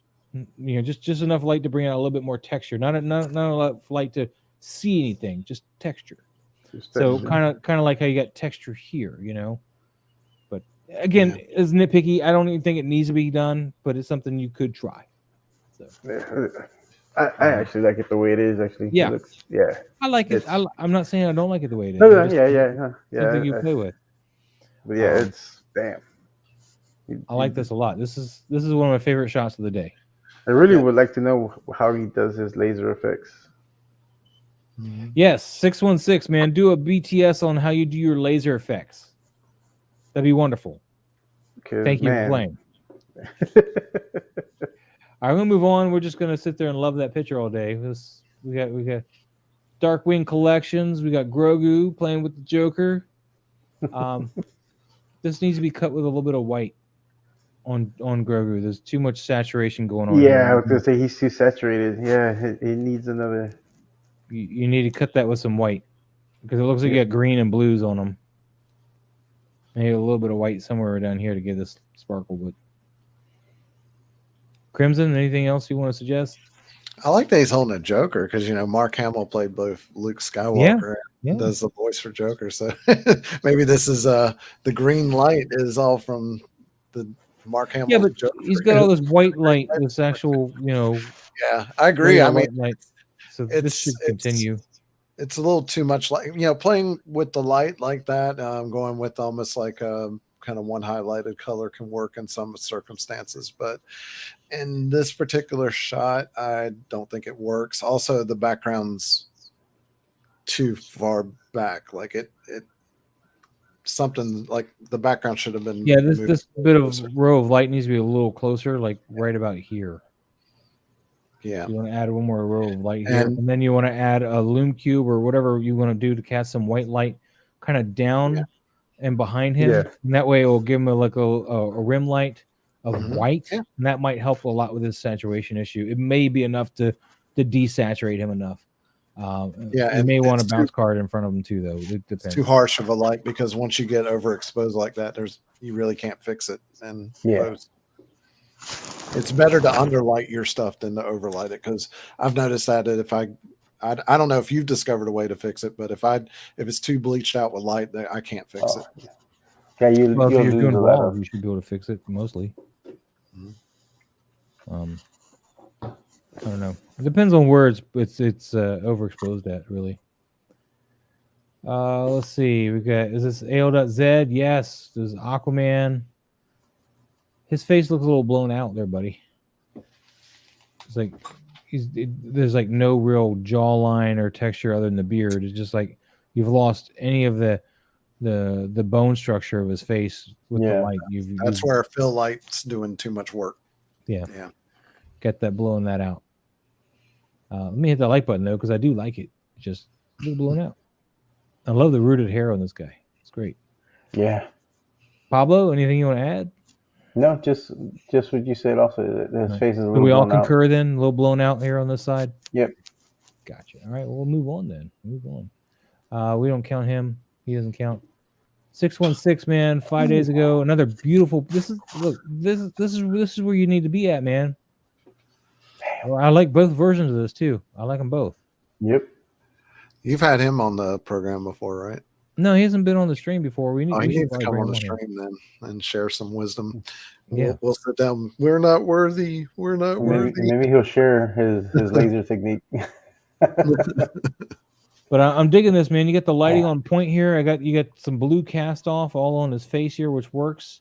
I like it, even though technically it wouldn't be casting here anymore. But you seem to have a little bit of this blue in the hallway, so it could still be casting over here. So that all works. Yeah, it's well lit. Atmosphere is great on there too. Yeah, great. Just everything's great here. The focal is just awesome. I love it. Makes me want to buy this damn Predator, and I hate this Predator. I do, man. These super predators piss me off. I was like, these things are not predators. Right.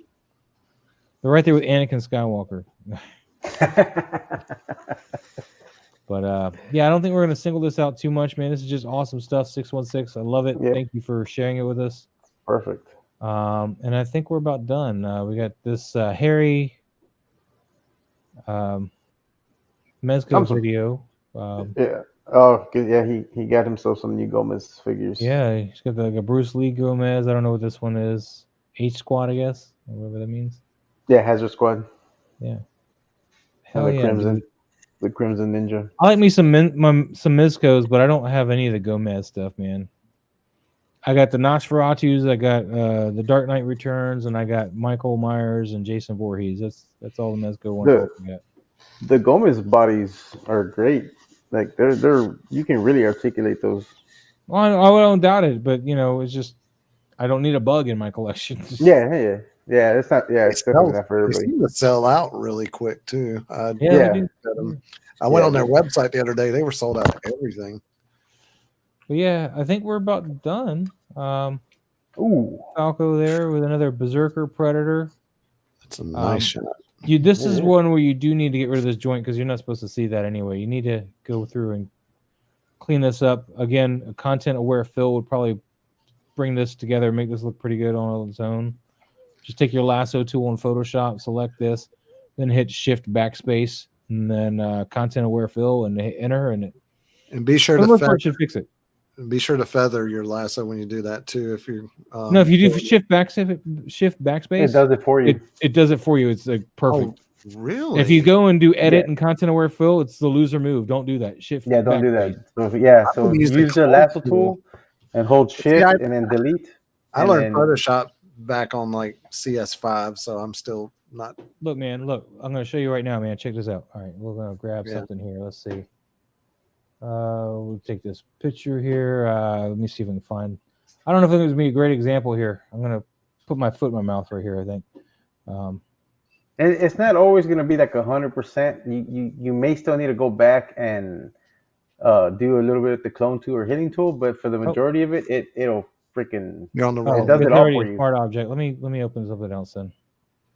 And it's the best way to do it. And thanks to Harry on that one, man. All right, yeah, here we go. All right, boom.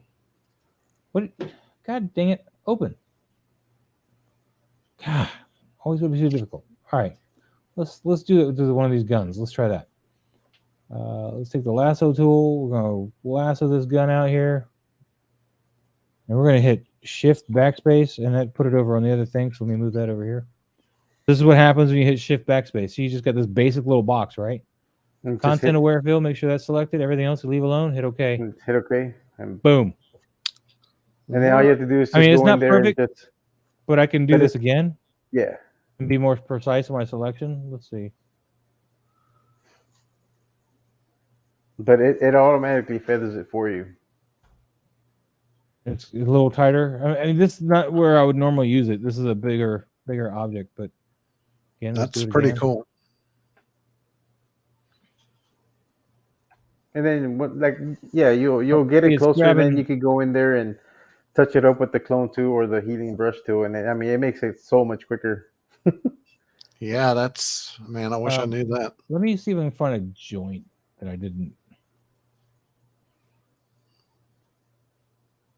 I already got this. This is a content aware fill joint that I already did here. See. Let's try to get. I didn't do this though. I forgot this part. Let's try this. Oops. No. That doesn't look so much like a joint because he has the wrist. It's the ball thing. joint. Yeah. That's why I didn't really worry about it. But let's. So we're just selecting that ball joint. Are you using a Look at mouse that. or? Boom. Bam. Wow, Boom. Content aware fill. Yep. that's man. But if you were to do the same thing, go to file and then content aware fill, it won't work the same. No, It does no. not If work you the do same. the You have same to thing, do the let's- shift. Yeah. Let's back up and show you with that one. All right. So let's Control Z. All right. So we've got it selected again. We're going to go to edits. We're going to go to content aware fill. And it's going to bring up this whole whatever. Mess. And actually, this is going to be like the exception to the rule. It looks like actually it's going to do pretty good. Let's apply it though. Hit OK. It actually did pretty well, but it left a little bit of this green tint here that wasn't there. Yeah.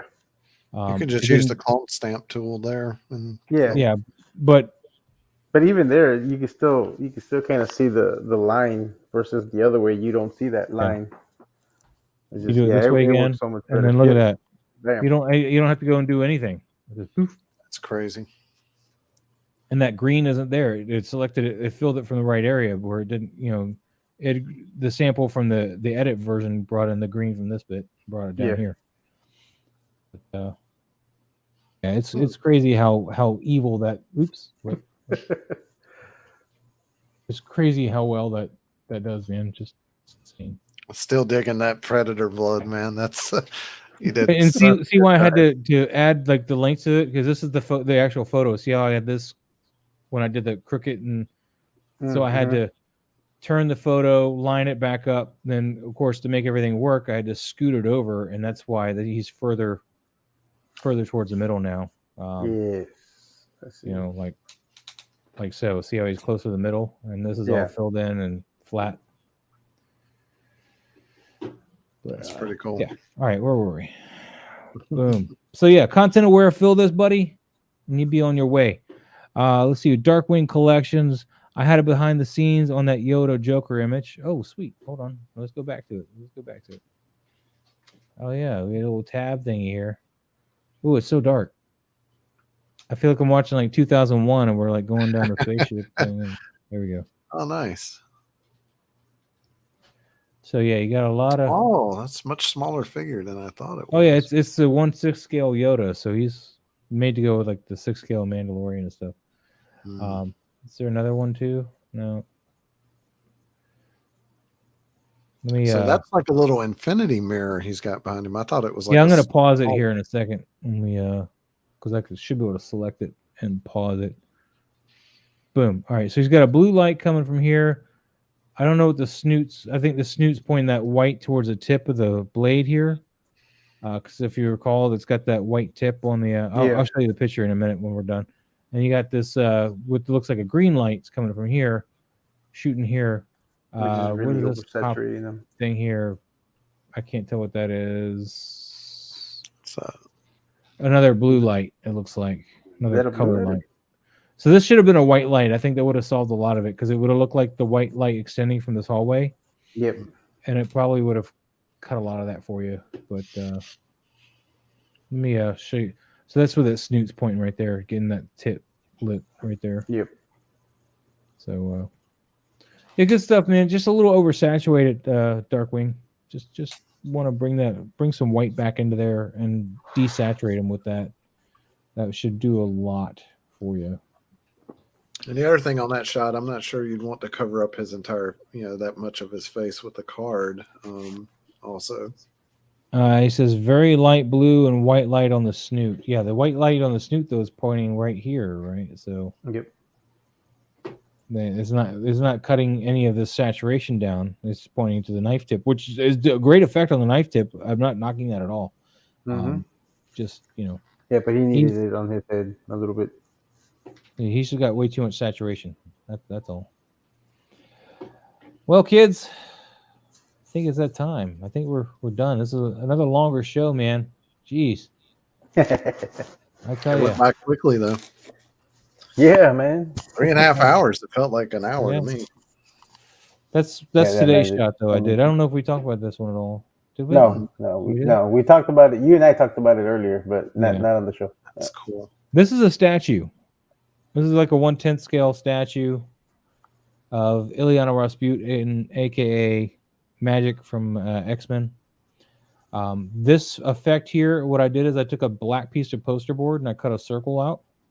And then I put a dryer sheet on top of the circle so it diffused the light. And I shine light straight through. Just a white light straight through. And then I had a red light over here. And the way the white cuts that red, it made it more of a pinkish purpley color. I mean, of course, when I color graded it, it became more of that color it is now. And this became a deeper red here, which is what I wanted. Very mystical. And I wanted that portal to look like it's just kind of oozing its essence out into the whatever plane she's at. And because she travels through limbo to teleport basically places. So this is either she's in limbo now or that's limbo. We don't know. Well, could be either. But yeah, this is a statue. I had a great time shooting this. I wanted to pull her out and shoot her because I love this statue. She's small, but she's my favorite X-Men. New Mutant is what she started as, but yeah, just awesome character. And they cast her perfectly in the New Mutants movie, man. Anna Taylor-Green, or not? Jeez, is that right? Anna Taylor-Joy. Joy Taylor, Chloe Grace Moretz. I don't know. 3 names. That's all I know. She's got 3 names. It starts with Anna. She's the Queen's Gambit. So, perfect casting, I think. With this shot, the background shape, this might be hard. It might not even be possible to pull off. But if you start in the lower left corner, right, with the red mist, it kind of goes up, and I would almost want to see it make like a serpentine kind of shape. I feel like it needs the pink and white needs to push up into the left corner. I don't know if you could smudge tool it up in there, but I would almost want the background. Smoke. Yeah, it's all practical smoke, and this is the best I could get out of it. If you look at my reel, I did like 100 shots trying to get the smoke. So that's my only thing is if I could make it more serpentine, because that's kind of how I think a comic artist would draw that in the background. Because even the background stuff has to have kind of a shape to it. Well, I mean, I got a little bit of a serpentine shape here, but not quite as extreme as you want it, And this is still 2 different layers. Beautiful colors. Yeah, I love the colors on this shot. Yeah, there's 2 different layers there to get this, because this is 1 layer and it goes all the way down like this. And then I masked another layer to get this smoke coming back down. So all this is the second layer mask here. And what do you use for like little particle effects? Do you use like a dither kind of? Just some stuff from the internet. Just find some dust particles, different ones there, and I just put them in here towards the top just to kind of have it kind of glistening down a little bit and put a blur on them. I tried shooting outside for like the fireworks and stuff. I tried having a really strong like just key light, and I had some like sand in a pan, and the drain blaster tool. Yeah, that Sir Dorky's. I tried blowing up some sand just to have some like particle stuff, and I need to redo it because it didn't work out quite the way I needed it to. But that's cool that you added the particle effects. It looks good there. Yeah, it just gives it a little bit more. Besides, I was really just trying to hide the edges of the cardboard because you can kind of see it if you look. But it looks like a portal though. So I mean, yeah, I would leave that. Yeah. because it does give it that portal look, like the opening of a portal. Oh shit! Hold on. I gotta check this. Uh-oh. Item processing. Your Boba Fett repaint armor special edition and throne item will be arriving in our warehouse in a few days. Your final payment is scheduled on 9/8/2022. Oh, Wow. Nice. Nice. It's not your That's bank. my Hot Toys calling you. Boba Fett repaint from the end of Mandalorian, not the one from Boba Fett, but the end of Mandalorian. The So he Mandalorian. sits on the throne. He comes with a throne. Nice. And that's Yeah. nice. He ordered me and you one too, Pablo. Right? We're getting Yeah, I ours just got a soon, too. Boba Fett, and I'm gonna get my next figure I get is a Boba Fett. That's awesome. Boba Fett, where? It's all over the goddamn place. All over the place. No, I'm really happy with this shot. But you know, the internet does not like when I take pictures of her. But the first time I shot her, which was in a galaxy far, far away, I shot her a long time ago. Let's see if she's in here. On my old, because I don't know if you know this, Crimson, but my Instagram account got hacked. Yeah, you told me it's Yeah. yeah. I wasn't There's sure been who a I lot was. of that. I've quite a few people when I've invited them to the group, they're like a little suspicious. I think because there's so much spam that people are getting. I'm getting it all the time on Instagram. These weird messages, and I've been. You get these partnership stuff with jewelry and stuff that has nothing to do with your. You know, it's like, we want your account to feature our jewelry or something. I'm like, why would a toy photographer need that? Yeah. Oh, that's This cool. is the original shot I did of her, and I did the portal underneath her, and I feel that she was a little too dark. I do like how the smoke comes off of here, but this is on top of a spindle, CD spindle. So Just and her I got face light is a shining little up through darker. there. Yeah. But other than that, everything else is well lit. I would have brought more light into her face. Yeah. Yeah, But I think the review version, I think that come on, grab it and drag it. I think the new version is better. the colors you got. I love the colors on this one. Yeah. Yeah. But Instagram didn't like it either way, man. On my original account, didn't get a lot of love. On this account, look at that. Horrible. Damn algorithm is killing me. Yeah, My the algorithm. just start doing TikTok dances, man. You'll get all the likes you want. Don't get me started, man. Don't get me started. So yeah, guys, in case you're wondering, I am trying to make the move, as we mentioned at the beginning of the stream, over to Vero, which, you know, is still not doing any better than Instagram as far as my likes, but you know, I am getting new followers all the time, and they're actual constructive people following me, and not just, you know, bots or whatever. So yeah, and that's the one thing also. I like the Vero is interface good. too. I like the layout of this. This is we're not even looking at this. Hold on. The only thing that bothers me I do with like the Vero, layout of it, you know.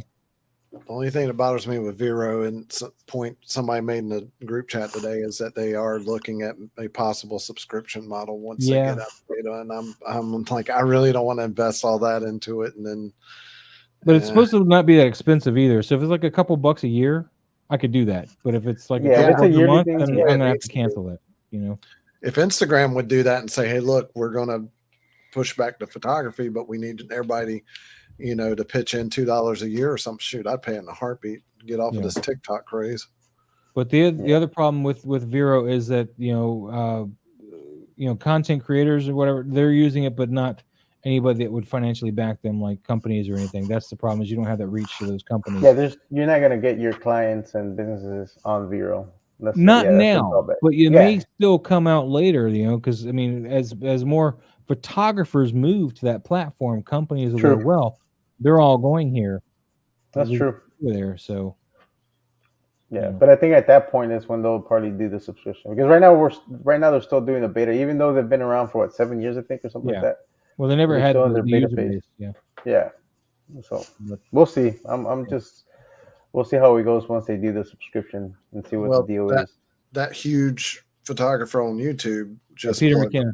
McKinnon. Yeah, I mean, I think a lot of people are going to move over to it. Some of them, yeah. I mean, that's how I found out about it. You know, I watched his video a few weeks ago, and I've noticed I've gotten a little more traction on it. I haven't really uploaded much at all on my Vero yet, and it seems like the past week or so it's picked up some traction. hashtags work. Yeah. Yeah, the hashtags work. Yeah. So, but anyway, guys, we're gonna go ahead and take out of here for now. Guys, if you like the video, please hit that like button. Please subscribe if you're not already subscribing. Pablo and Crimson, you guys have anything you want to mention for the people before we go here? Anything in particular? Other than what Crimson touched on with the toy photographer collective, I'm a part of it too. So yeah, that collab that we're working on right now, the movie scenes. Oh yeah. But you guys can find those on Instagram, and I'm more than happy to help people out whenever they need any any suggestions with lighting or particle effects. And I mean, Well, you guys ever Pablo need anything? and Crimson, I got both of you guys links in the description below. So I didn't do the group though, but so maybe just message Crimson and he'll get you set up with a group if you want. Absolutely. Or Maz and Pablo are both very active in the chat and very helpful to people. I mean, always, anytime it seems like anybody asks for advice, Maz and Pablo are there, and along with Mark Walker that we featured his photo. He's in the UK. Matter of fact, we've got people from Czechoslovakia all over the world. So even all over. There's people active at all hours of the day in that, that group chat. Sometimes it's more active at like 3 a.m. on the weekends that I'm up late or something. I'll be like, man, chat's booming. So come on over and join us. I mean, it's all skill levels, and I don't care if you're shooting on a phone. That's where I started about a year ago. I was just taking pictures of my G.I. Joe classifieds on my phone. Go back on my Instagram history. My photos sucked at first. And, it's something that if you want to improve and then grow and just have another platform to share it on, I mean, we'd love to have you. We're growing fast. I'm getting at least 5 or 6 people added to the group every day. So at this point, I'm going to need lieutenants to help me out with the group. And I think Pablo and you are definitely some of the more active people. And DJ Crinkly Bags, we had him on. He's very active and helpful. So everybody's really cool, man. Everybody's really laid back. They're all willing to help you. If you have a question, there's never a moment where just like crickets. There's somebody will chime in and answer your question. There's plenty of groups on there. I mean, and I'm with this group. I'm with Figures and Friends. That's another good group. On that chat, we talk a lot about toys, dioramas, equipment, where to get figures, and on the Figures and Friends collective, whenever some people need help with a certain thing, like even acquiring a certain figure or something, there's a lot of people that are willing to help out. So there's good groups out there. Just let us know, hit us up. And we'll more likely help you out. Of course, if it's possible. There's sometimes, but you'll get a lot of good information and tips and tricks. So and I was warned by a few people. I did a lot of research before I started this group and was asking some other people. Other people warned me, you start these groups, you're going to have drama and you're going to have trolls and this. I haven't seen it yet. I've had to jinx it. Oh my God, don't say that out loud. I've had to police very, very tiny little, and it's really minor stuff. It's never been like, and I'm sure you're just calling down the thunder now. Stop. I know. I'm calling it into existence now. But really, though, I mean, I've been very impressed with how mature and just helpful and just kind everybody's been. It's been great. Well, the good thing is about the 2 groups that we're involved in. I mean, everybody in those 2 groups were all toy photographers and toy collectors. And we're all in it, to benefit each other, to help each other out. And there's no one there to, to bring anybody down. So, I mean, it's always been a real positive in both groups. So, absolutely. Hell yeah. With that, guys, we're going to get out of here. Group. All right. So, you guys have a great night. Thank you so much for watching. And we'll see you next time. Yes, sir.